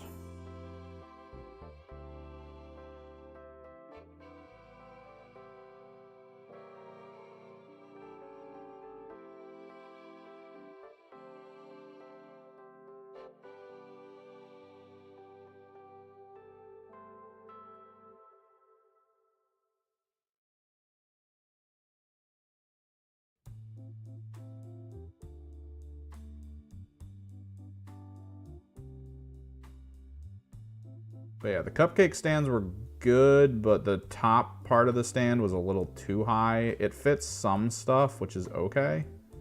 But I think if I go back, I'm gonna try to get like either a double tier cupcake stand and that's it, rather than the triple.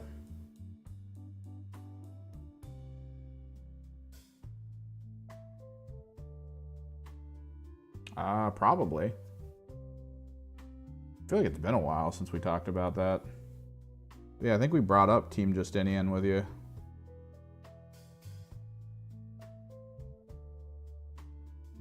The main issue with them is, of course, that you need to use a side system like KT Dash or Waha to get the rules.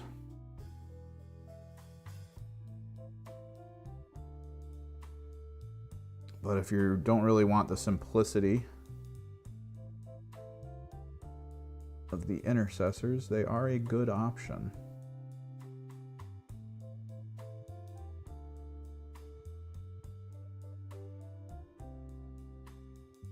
Oh, nice. Well, you just had it on you already, or did you find the model that it looked like? Because I think I know what the model looks like. I think it was like a captain or something. Space Marine captain. I think the captain, though, is on a slightly larger base than what you need, so you have to get it a 32. I think. Maybe not, actually. I think there was a couple Justian characters that are on slightly larger bases. I think like the heavy bolter guy, right? I thought they had some 40s.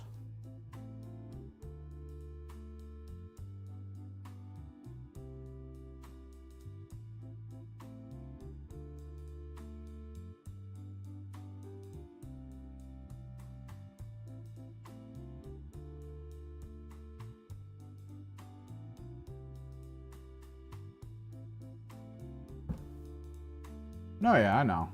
When you have that thought process in your head of like, I need to find this. And it's basically like, that's your day. Nothing else matters.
Everyone, or I don't know.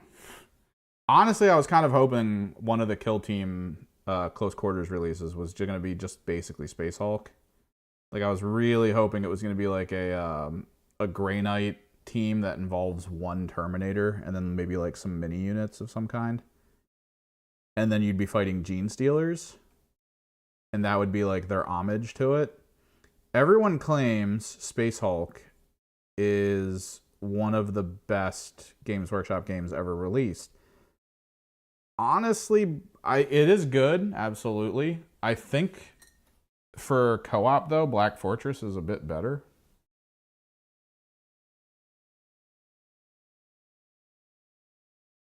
Are they, like, exclusively a card shop? We have one of those near me. I saw it, and I was like, oh, cool, a hobby shop. But then I looked inside, and there wasn't really anything on the walls. And I was like, oh, no. So I looked it up, and apparently it's a really weird situation. It's a card shop that lives almost exclusively off of getting like rare cards and then existing within the buying and selling market of cards.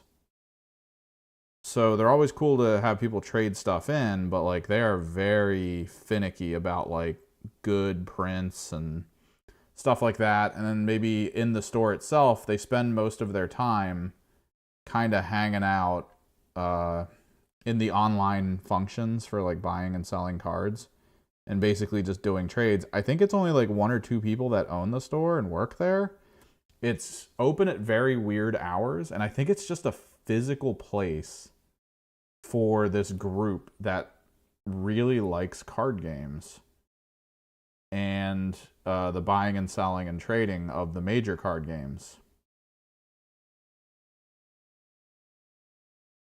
Because they go to tournaments, they have like their gear that they wear that with their brand and stuff on it. They're very focused on competitive gaming and the trading and buying.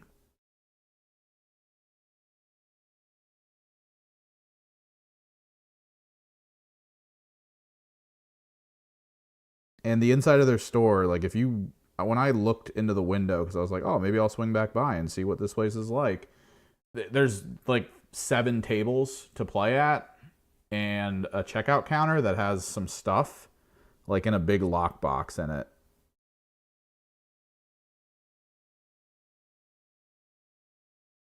And that's it. Like behind the counter is a locked drawer. It was a heavy duty looking locked drawer, because I'm guessing they keep some of their really expensive stock there when they get trade-ins and stuff.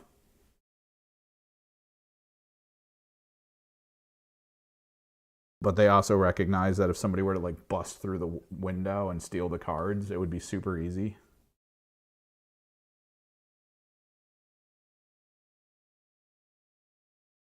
And dude, some of these cards, man. Some of these cards that come out for these games, or even that they have in stock, is just like, let's buy a house level of stuff. There was a couple sports card stores near here for a while until people realized like it just wasn't as interesting, I guess, locally. Because it's still a big thing, to my understanding. I still see a lot of people who are, going to swap meets and trades and trade shows and stuff like that, specifically for sports cards. The goal is about trying to find the vendor who's selling the thing at either a slight discount for market, or they have no idea what they have, which is becoming more and more rare. It's actually one of the worst things, I think, in a lot of these nerd markets, are that most of the vendors know what they have. I just came back from a convention like last week where every vendor there knew exactly what they had. They took some of their biggest and most expensive items. There were so many copies of Little Samson like in box for multiple grand. I play at a store for Warhammer specifically. We have a Warhammer store that I go to. I want to play more local with friends. That way I can set up my recording equipment again and we can start getting some more battle reports together. That's a huge thing on my mind that I really want to get back into. We were doing it last year and we kind of fell out of it this year, and I want to get back into it, even though I know that it's not like a viable way to do things without like a really good Patreon behind me. Like, even Mountainside puts out like a slow trickle of videos in that regard, because it does take a lot of work. I mean, it's not an easy thing to do. Frickin' Bricky tried to do it and gave up after a year. Like, it's kind of a hellhole way to approach this medium of trying to get you guys information and show you stuff while also trying to be entertaining, because it takes so much effort.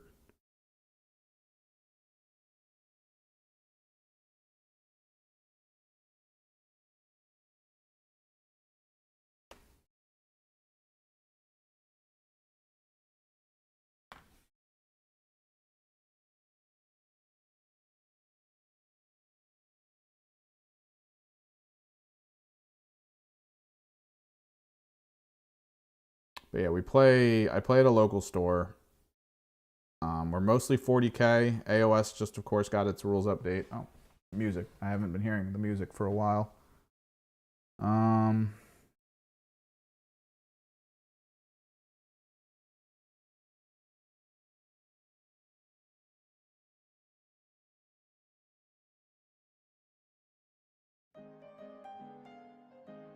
have not, but I imagine it's really cool.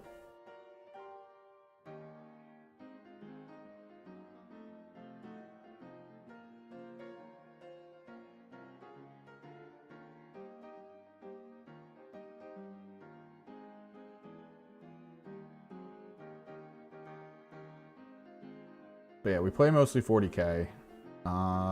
Age of Sigmar is probably going to take over for a couple months.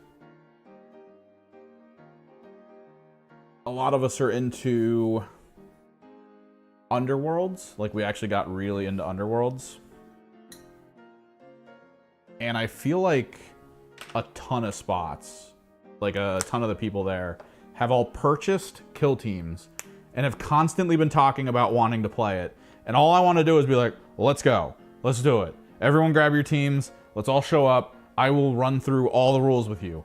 Like, I will spend the time. We will spend the days. And I'm gonna get you guys up and running on this so that you understand the rules to their fullest, and we're just gonna play. Because I love 40K, I love AoS. They do not hit as well to me as Kill Team does. Kill Team just, God, it hits.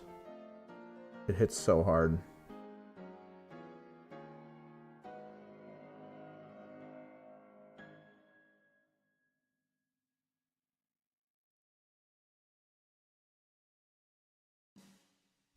A lot of gaming stores are doing that. And I think it's probably a good way for a lot of gaming stores to go, is to not just be a gaming store, to instead kind of lean into other markets that kind of cross over with gaming. Like, I know there's supposed to be a store near here, or at least within a certain range of here, that is tabletop games, not so much 40K, as much as like pen and paper, like D&D and stuff, as well as sort of pick up and play tabletop games, like single box type stuff.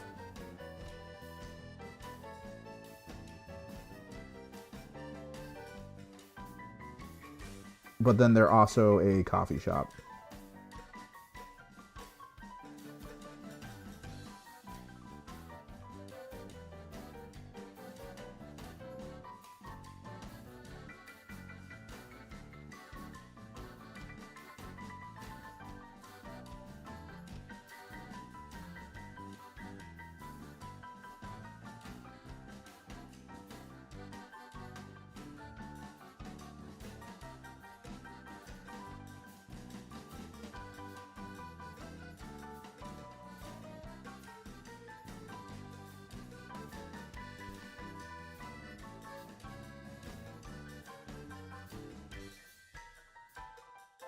And I think that's good, because I feel like casual coffee shop stuff, as long as your coffee shop's like decent and the atmosphere of the coffee shop is like good, maybe you can throw some gimmicks in there and stuff like that. But the cost to run that kind of thing is usually really good, because the food doesn't really go bad that much, because it's frickin' water and beans that are dried. So you're not constantly throwing out food.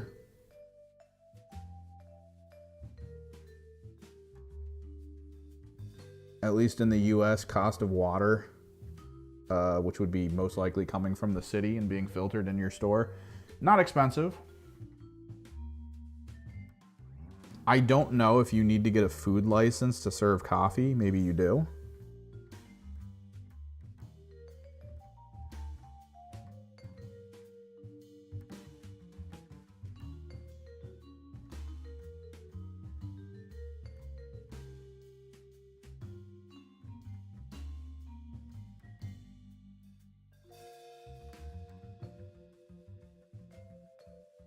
But I feel like as long as you create an environment that makes people go like, oh, let me go there for a few hours. I'll buy a coffee, take a look at some games, see if some people show up and maybe want to try something out. And maybe I can join in, you know, meet some new people. Or you just create that environment while simultaneously providing people the ability to just be like, oh, let me just go there and buy a coffee.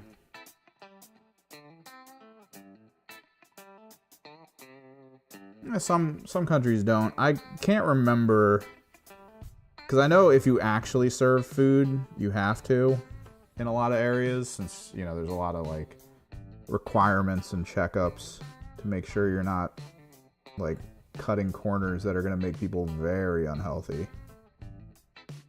get them sick.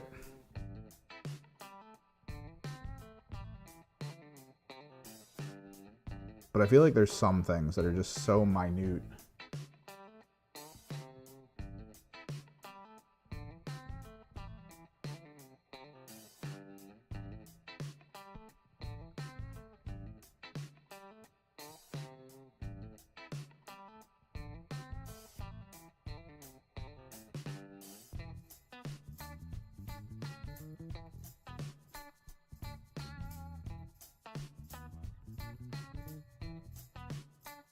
But like, that's gotta be a good way to go.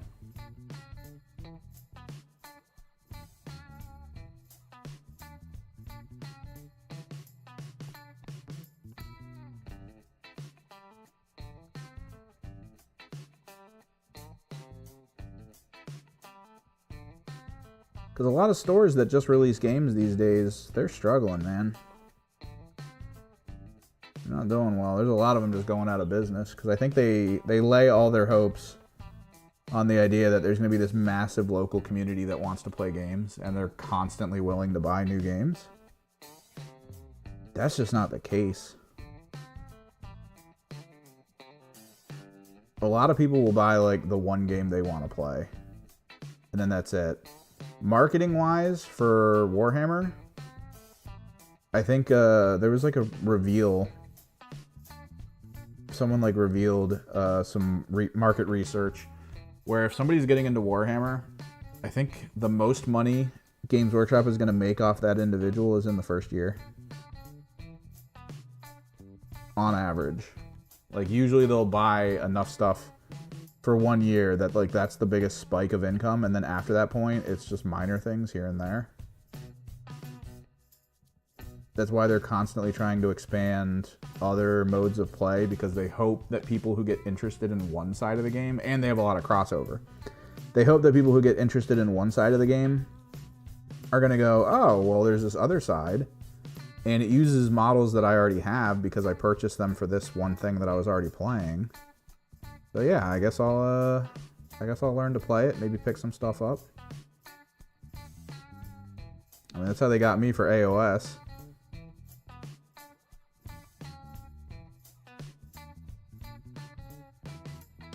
Yeah, online competition, I feel like, is themselves. Like, I'm pretty sure most of the people who sell this stuff online are the stores. Like, I'm pretty sure Warpfire, who's a big local, like this country supplier of cheaper 40K purchases and stuff, I'm pretty sure they're just a store who got around some of the contract stuff that Games Workshop makes you sign when you get into it. Because the product Games Workshop sells to stores is usually really good for markup. That was one of the biggest things that got people into the idea of selling this product, is that they made the product feel like it was worth the extreme cost while simultaneously not being that expensive to produce and ship. Which meant, like, if you ran a store and you were looking into getting some new stock in of stuff, when you found out that, like, if you stocked Games Workshop stuff and then sold it, you would be making like a 40% markup cost to yourself. Like, you'd be getting tons of money for each sale. It's like, oh yeah, let's do that. I mean, you'd be crazy not to.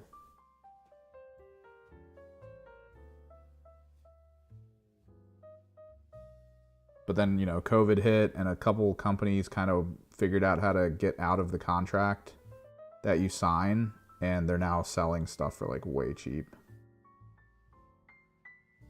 Like way cheap. Like Warpfire is usually very close to a cost, like upfront cost. Poggers. That's actually where I got this guy from. This guy's normally like $100, and I got him from Warpfire for like 80.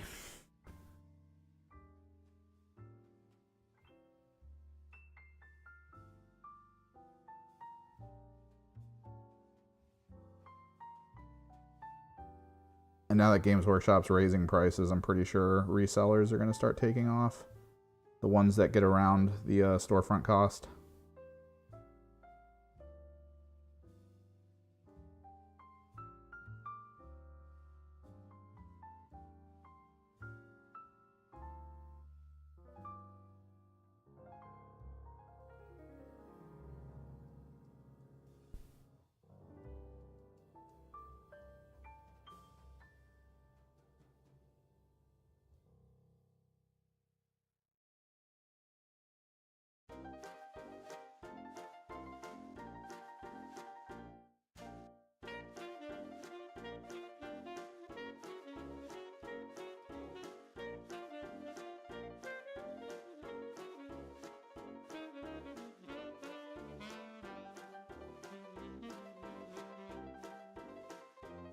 I think this is all flesh.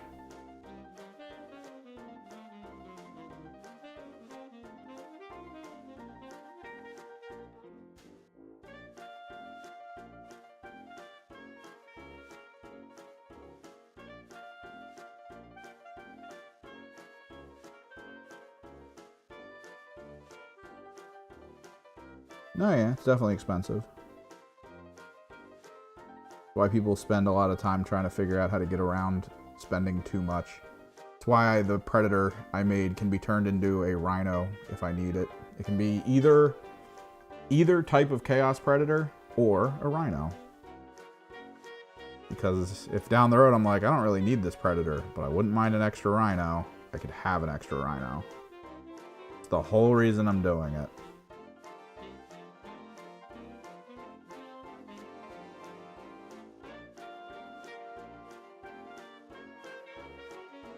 Yeah, once you get the stuff, you're good. That's probably the best part about it. My buddy has like 3 armies right now. He doesn't have big collections of those armies.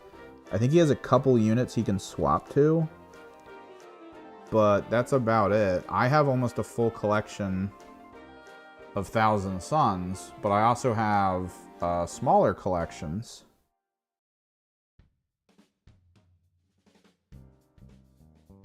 Of Genestealer cults.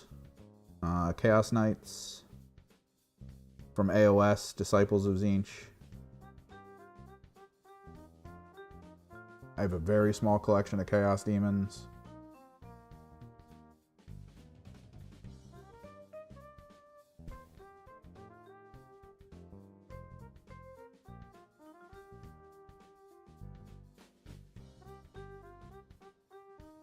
But I am in a position where, as Thousand Suns adapt with new detachment rules and changes to rules and stuff like that, I can make adjustments. I have no problems there. If they add new models, which that's the rumor right now, is we're going to get some kind of cool cataphracty or automaton spellcaster thing. All I gotta do is buy 1 or 2 of those and then just paint them and I'm done. You know, I've still got the full collection.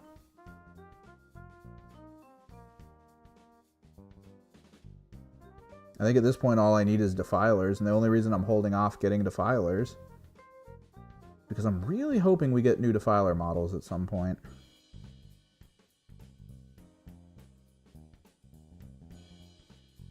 No, yeah, TCGs can be very expensive too, depending on how you want to go with it.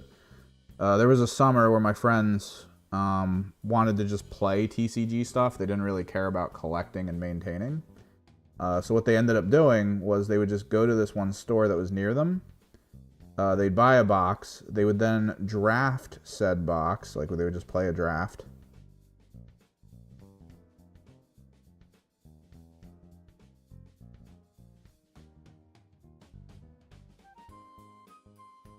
And then when they were done, they would take that box back to the store, trade it in.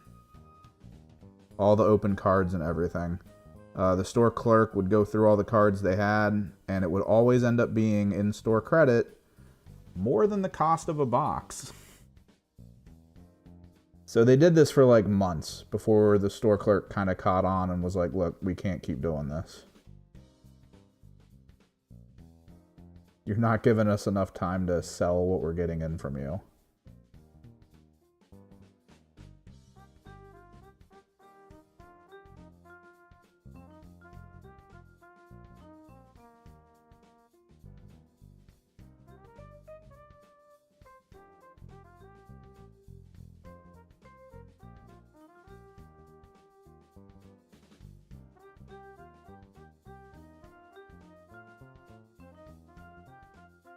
No, yeah, I think it was Magic. That was the one we really played. Like a lot.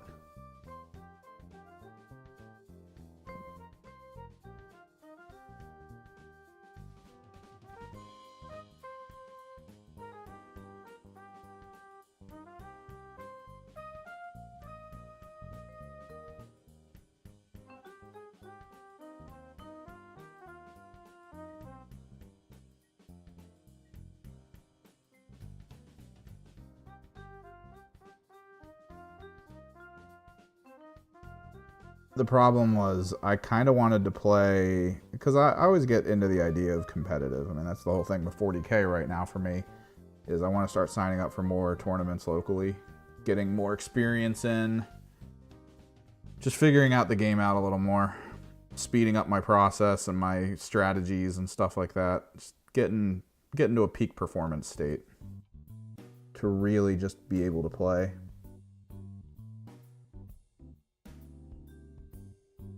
So when I was playing Magic, that was kind of the same idea. It was like, hey, let's try to go to tournaments, see what happens.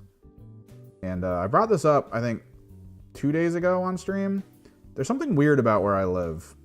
A lot of the people that live local to here are really into the idea of being really good professionally at so much random stuff. There are a lot of top in the country Smash players near here. There's a few from like Street Fighter. There's some first-person shooter, like high-end players locally that I think are still around in this area. But now that I've been getting into Warhammer, I've started to watch like big tournaments. There's people on Twitch people on Twitch and YouTube that stream tournaments, which is really cool because I get to watch certain lists play out. I get to try to gain knowledge of how certain armies play before I play them. It's a fantastic thing. And I saw some people while watching some of those streams, and I was trying to learn. And I was like, oh, that's cool. And then I went to go to a small tournament locally that I was told was just going to be some casual players, maybe some people learning. And I was like, oh, this is going to be great. This is going to be perfect. And yeah, some of the people that I was watching on stream who were states away from here at like major tournaments were there. And I was like, the hell? And that's when I found out that they live local.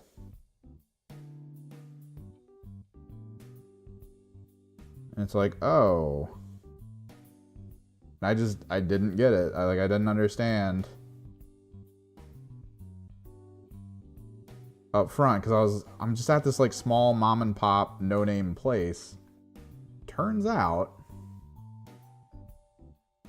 it's kind of the go-to place for some of the biggest players in the country. It's like, oh, great. And they're just there testing out their armies to see if they work in the meta. Playing into rules, seeing how they interact. And it's like, yep.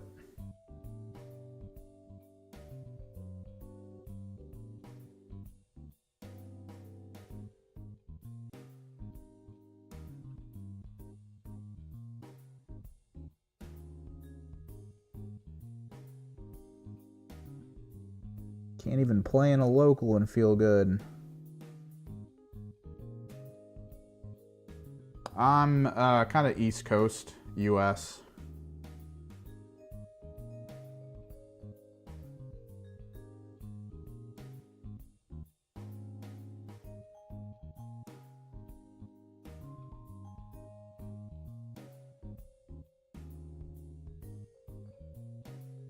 Kind of near the middle.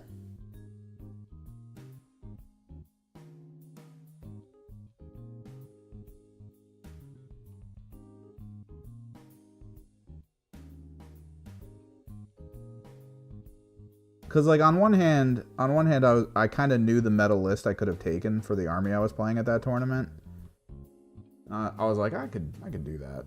I could be that guy. But my assumption was small, middle of nowhere, no name place, putting on a tournament just to have fun. This will be good. So I kind of just built a list that I thought people would be like, that's cool. We don't see these units that often. It's cool to see a kind of a new list. See someone try something out. That's fun. No. I went into people who were like, oh, that sucks that you picked that unit. And it was like, damn it. I just got mauled into the ground by things that were statted better.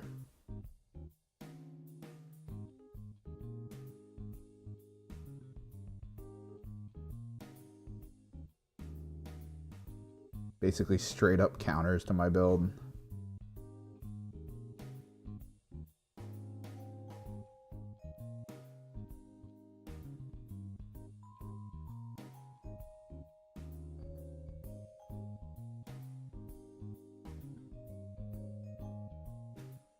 Ah, the Ohio area. My dad went to college in Ohio. He goes back there every year for his fraternity.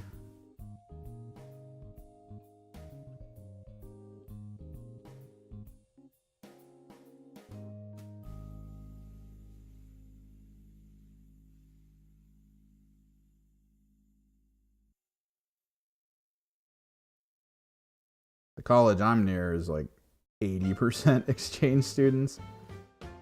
The local area has realized that they can get so much money from foreign countries with exchange students.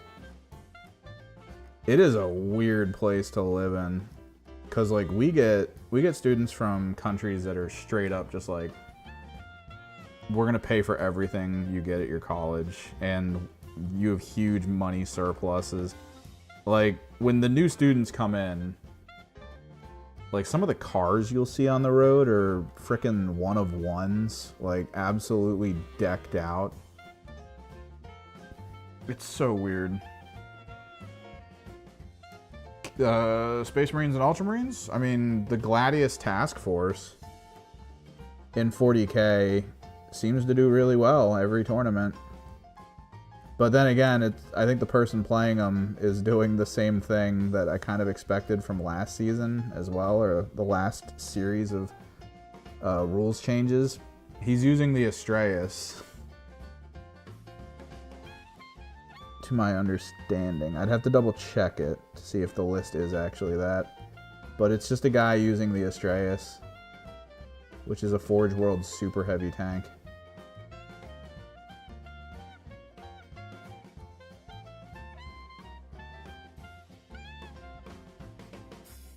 I think he uses like Guilliman.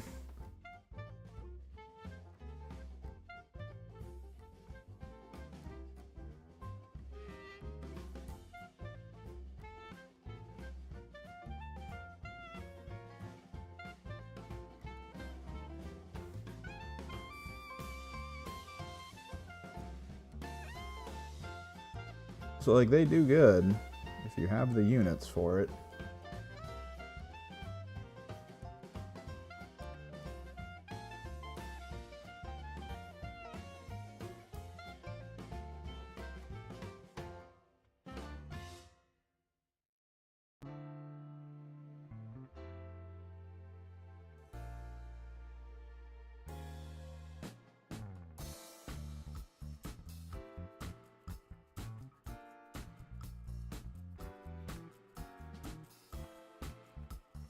Dude, like this is not an area that you would expect to see like Lamborghinis and Ferraris and stuff. And yeah, when new college kids come in, we see them because the kids buy them and then drive around for a bit with them.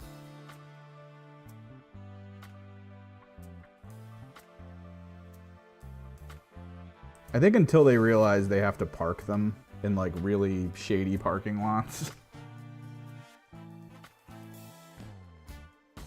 You can play with as few points as you want in 40K, but the game is designed with rules to fit 1,000 points, 2,000 points, and 3,000 points. Specifically though, how that works is if I'm playing 1,500 points, it's technically 2,000. So if the tournament or system you're playing in claims it's gonna be like 1 point over 1,000, you're playing 2,000. Which has some specific uses in like allies as well as like some other stuff.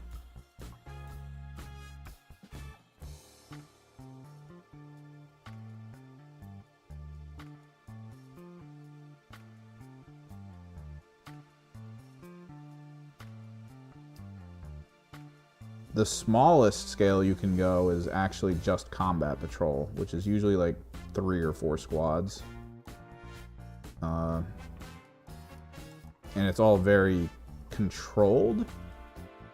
All the squads and people have certain upgrades and abilities, maybe more or less than what they would have. Like the Thousand Sun Combat Patrol has a squad of Terminators, 2 Zangor units, and a single Infernal Master, and the Infernal Master is given an upgrade that gives him Lone Op that doesn't exist Like, if you play actual Thousand Suns, you do not have access to this ability that he gets, because it was the only way they could figure to balance that combat patrol. You can't change too much in the way of like who has what gear on the field. Usually just the leader gets to pick between one of two loadouts.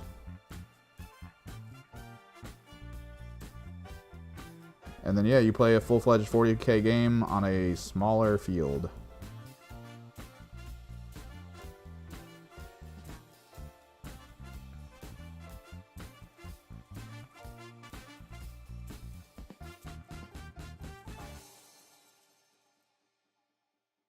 This guy out here missing Papa John's and Domino's. I only eat at local pizza places because my local pizza places are baller.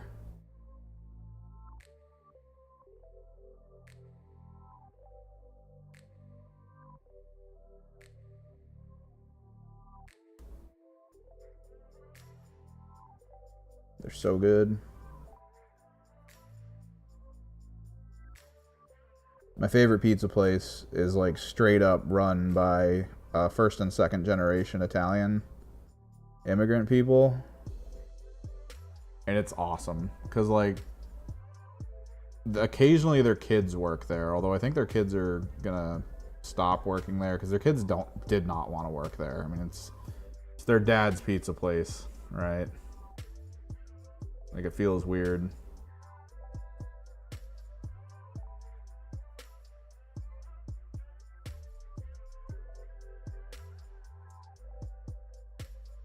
But like one of their daughters that worked there was like, you could tell she didn't really want to work there. So she always would get like uppity with some of the customers. And the way she would like talk to people who come in, like you'd go up to the counter and she'd be like, "What do you want?" It's just like like I thought it was funny personally. I loved it. But locally speaking, there's people who go to most restaurants and retail places and they're expecting to be served like they're the most important person in the world. So like the amount of people online who were just complaining about this place. This girl behind the counter was just like, she just seemed to want me to like order and leave. Like, yeah, she does. Person working at a pizza place who doesn't want to be working at a pizza place, but she's helping her parents.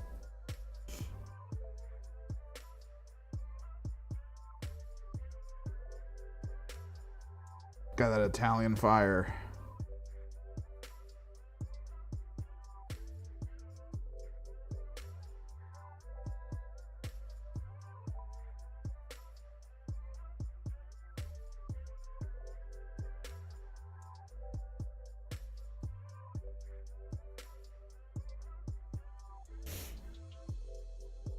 Combat Patrol compared to 40k. So 40k gives you the adaptability of picking units and all that, which people find to be very important to the overall experience. Combat Patrol is a way to play 40k in a half an hour. If you have the rules down for 40k and you don't have a lot of time and you just want to tinker around with like just playing some fun strategy stuff, Combat Patrol. It's actually good. It also gives you the ability to kind of get a taste of a lot of different factions quickly.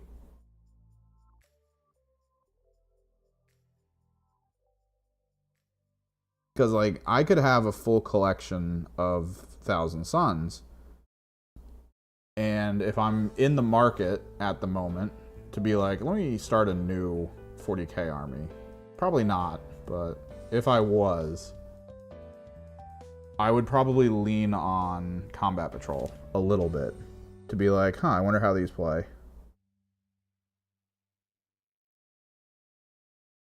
Pick up a box, get it quickly painted. Because like Kill Team doesn't do that much. Kill Team is kind of its own monster. You'll get a little bit of the flavor of kind of how the larger armies play, because if an army is going to be stealthy, the team's going to be stealthy.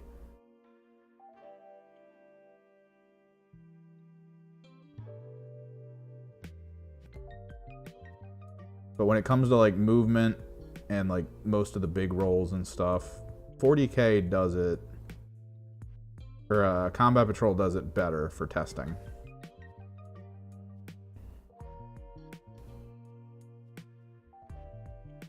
I'm gonna have to get moving here in a minute. I gotta go grab some stuff.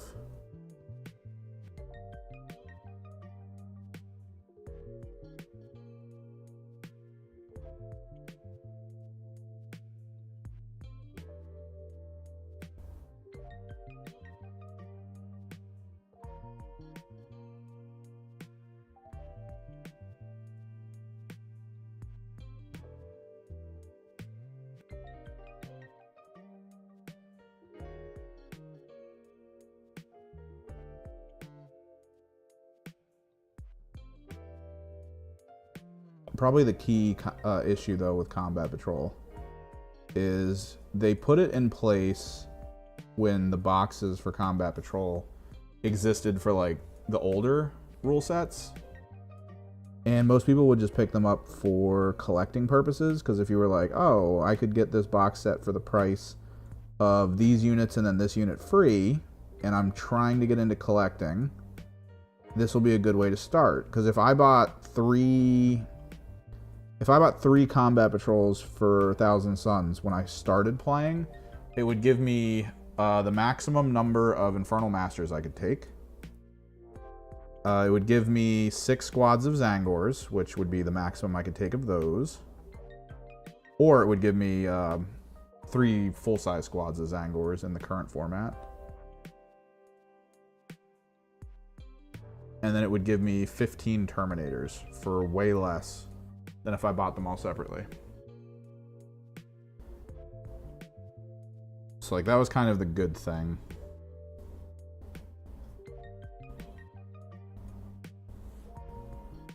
Back then, but now those boxes aren't really balanced when you consider them playing into each other. Like Zangors suck. I don't know who needs to hear that. But in 40K, outside of doing mechanics and being obnoxious, there's really no benefit to Zangors.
What you talking about?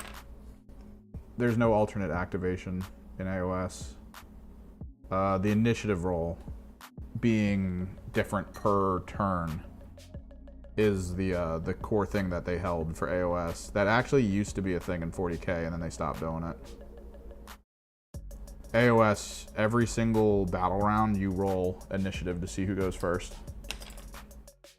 That was actually a huge issue, because you'd get like double rounded and it would just murder you. Basically, you would go, in turn 1, you would go first, and then your opponent would go second, which meant your opponent was most likely in a better position to land traps on you, right? Like, he would get up to your face, but not be able to charge you due to distances. And you'd be like, all right, hopefully I get initiative, and then you wouldn't. And then that was it. Like, welcome to the Hurt Locker. Your opponent just double turned you.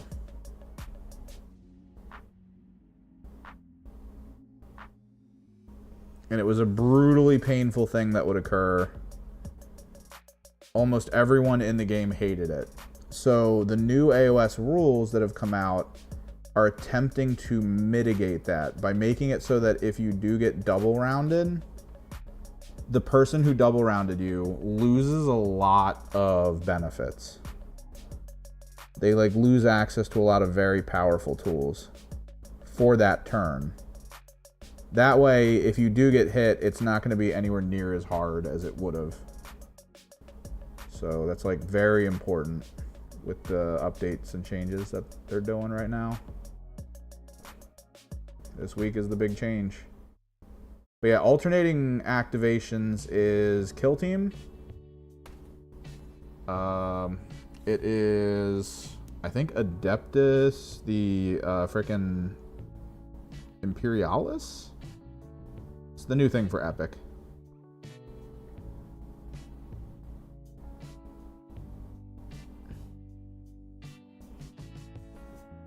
I don't think Warcry is alternating.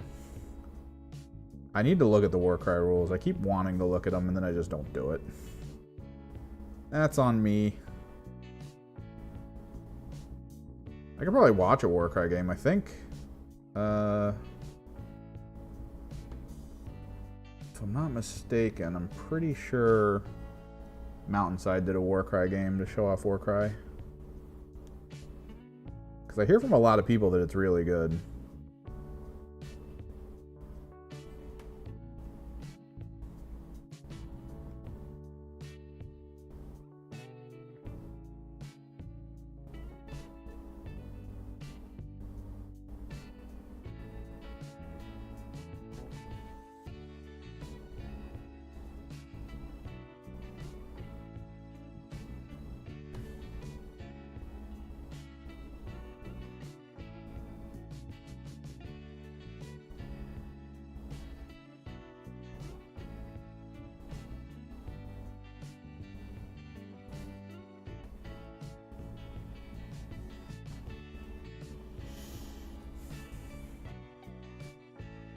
Nah, it's just rolled initiative.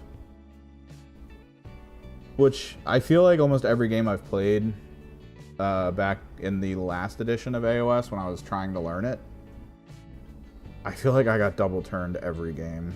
Which, oh my god, as an introduction to a game mode you might want to try to play is one of the worst things that could possibly happen. It's just like every single game I played, it was like, all right, well, you get first initiative, and then I get second, which means I get to do all these crazy things and utterly obliterate your entire front line. Have fun. Jesus.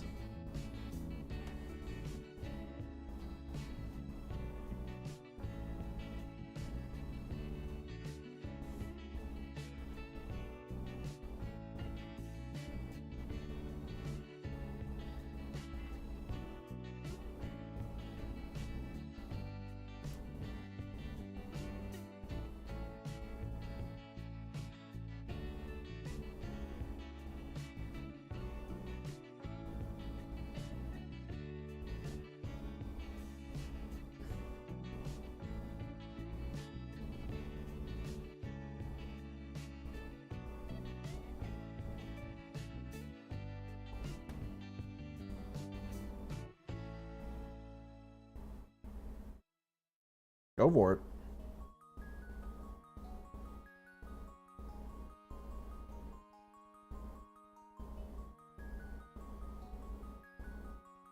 I'll take a look in a second.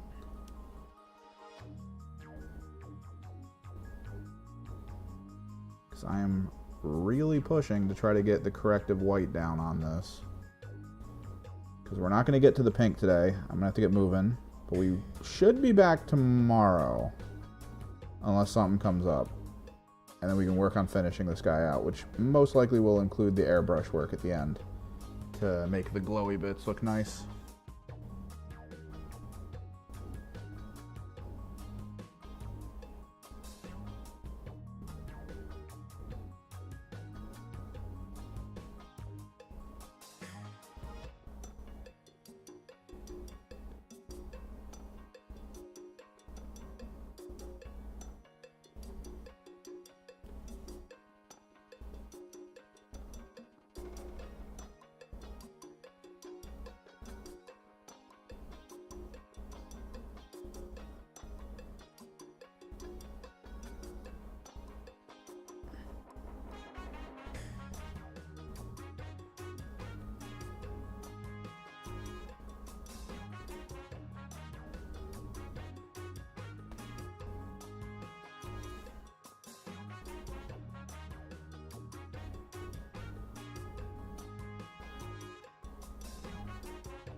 I want to see if the smoked meats place near where I'm going is open. They have weird hours because I don't know what the hell they do. Like, it's a great place, but I think they just use it as a central point for like a food truck that they run, which means they only open so often because they're mostly just out in their food truck.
Oh, corrective white.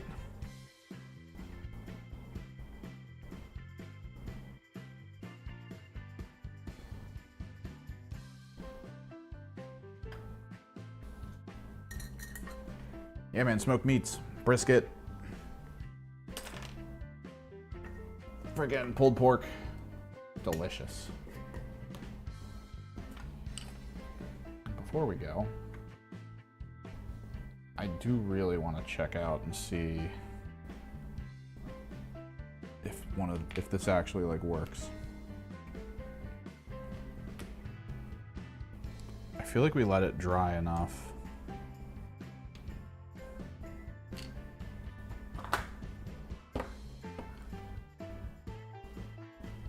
I feel like food truck culture in California is massive. I think it's been massive, right? Like, whenever I watch a food show that talks about California, it's always like, check out the food trucks. It's like, oh, all right.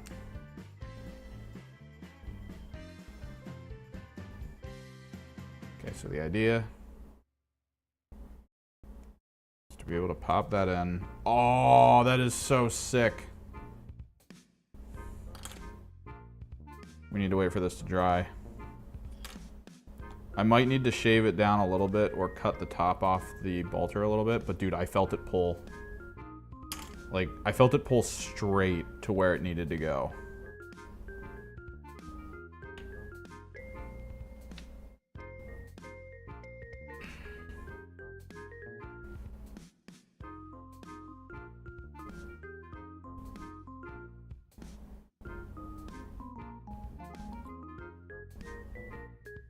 Cause like Netflix ran a series where it was like, it was the one director from the Marvel movies and a chef he had met,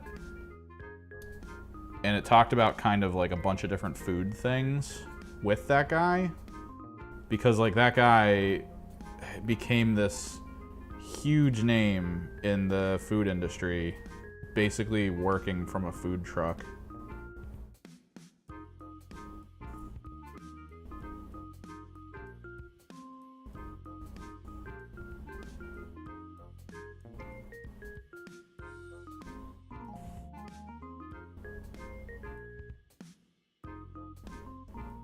And like the guy is a straight up amazing chef. Because he would cook up simple meals. Like when they were talking about food, he'd be like, oh, let me cook that up. And it would just be like a grilled cheese, but it would just be the most amazing grilled cheese you've ever had. He would put it together. So yeah, you just pop in. You pop it down. I feel like, is this the right one?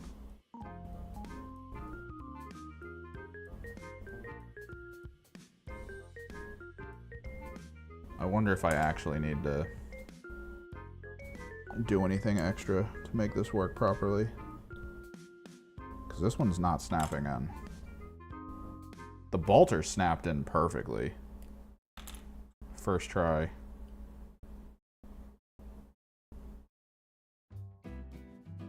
This one feels like it's just not working. It does snap in though.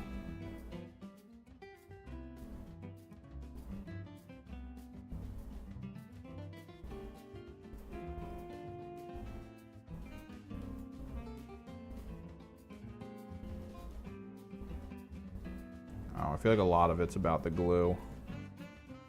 The glue needs to be done.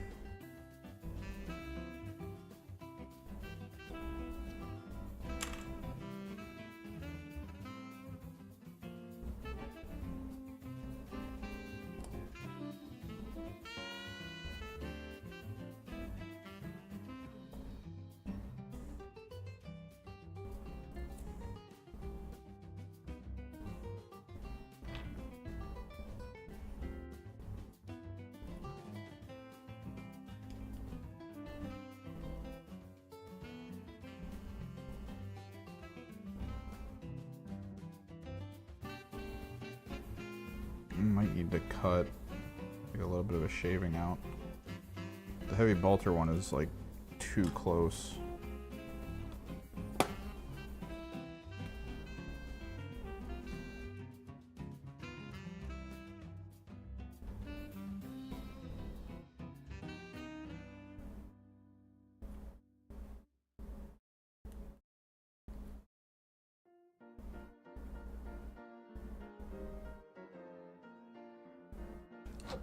Were you here while we were magnetizing?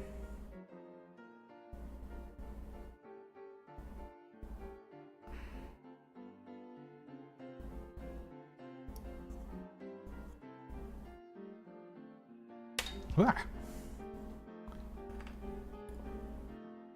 I feel like they're so close, man. These definitely need to be, we need to wait for them to finish drying, but the core of it works, I think.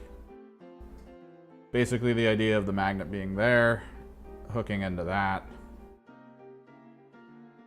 The problem is that the magnets aren't perfectly lined up, which is why I think we need to just glue these and let them sit. Because Tamiya basically melts plastic.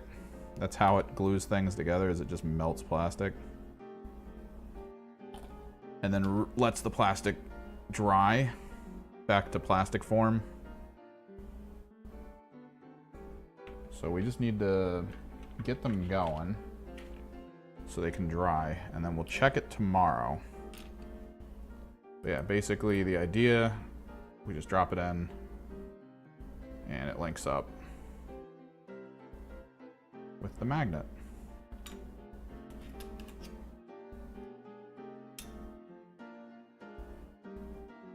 Oh yeah, dude, military-based food trucks, awesome. So one of my buddies who I met through the YouTube channel that I work on, like other than this, the one I edit for, he'd basically go in and make timestamps, right? For the show that we were editing daily. That was like the whole thing. And eventually we met him, because he apparently lived local to us.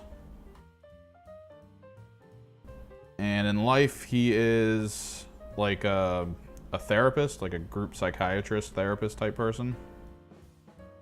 But he also has like this passion for food and cooking.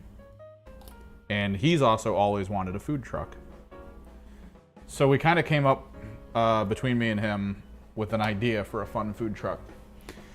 It would mostly be about smoked meats. The flavors and seasonings would come from Eastern Europe. The food truck would be designed to kind of look like a Viking boat, because he also likes Viking stuff.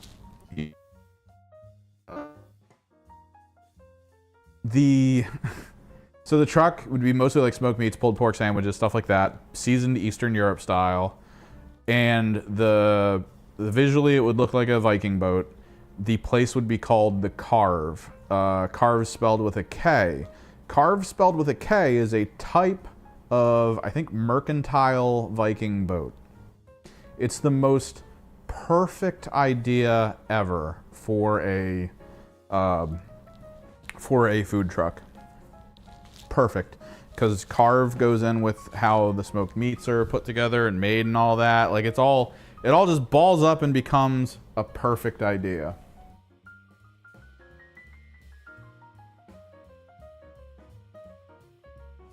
Let me take a look at something. Because I completely forgot that this place that I want to go to grab some stuff closes at weird hours.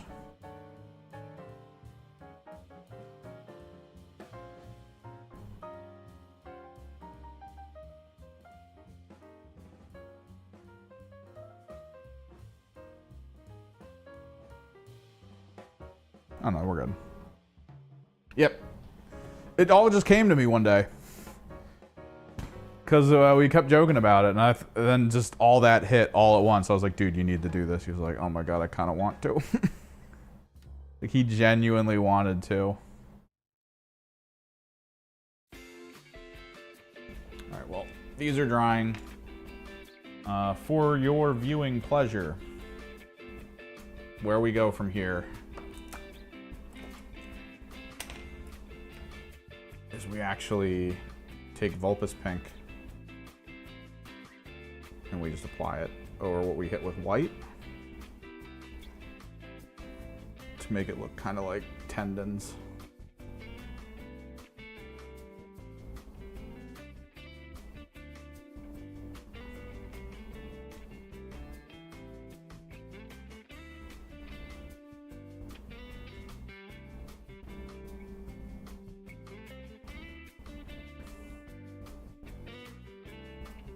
Some people use Dreadful Visage because it is like kind of more of a demonic flesh tone, being like a light purple to white shift from contrast.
I'm noticing now that I didn't get all of this with the white like I should have.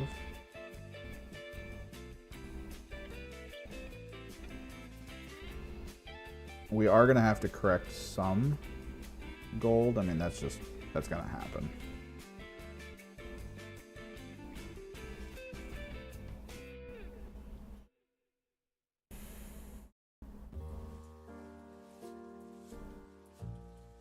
But yep, that's kind of the plan. And we will continue this tomorrow. We'll have to double check how the magnets turned out after the guns glue together properly. Because if the guns are done and they actually connect, then the bulk of the extra stuff that I have for my Soulforged Vastor army is ready to be primed and everything. Because we got the magnets down for this guy.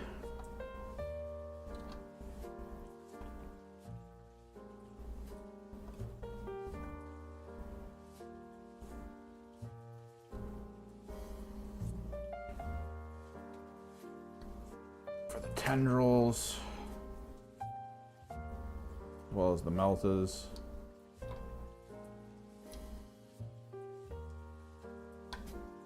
It's this side. Why is this one not wanting to connect? There we go. You just gotta make sure it faces up high enough.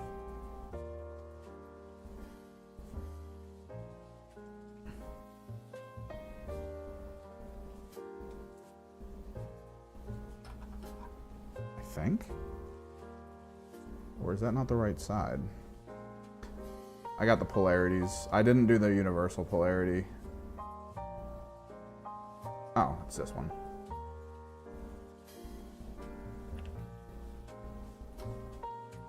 There we go.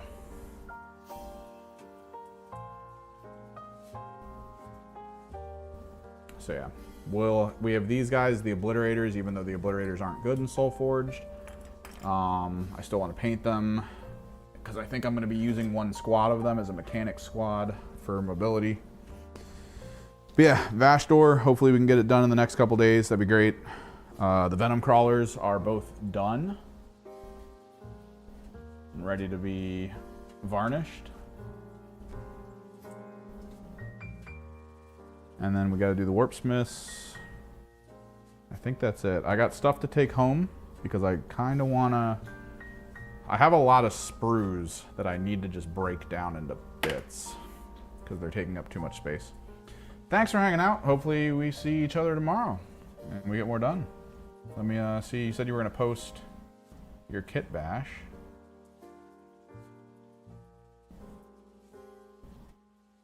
Nice.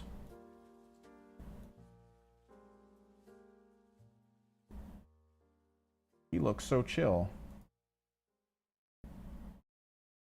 Sweet. Little metal fingers. There we go. Sounds good. Till next time, guys. Later.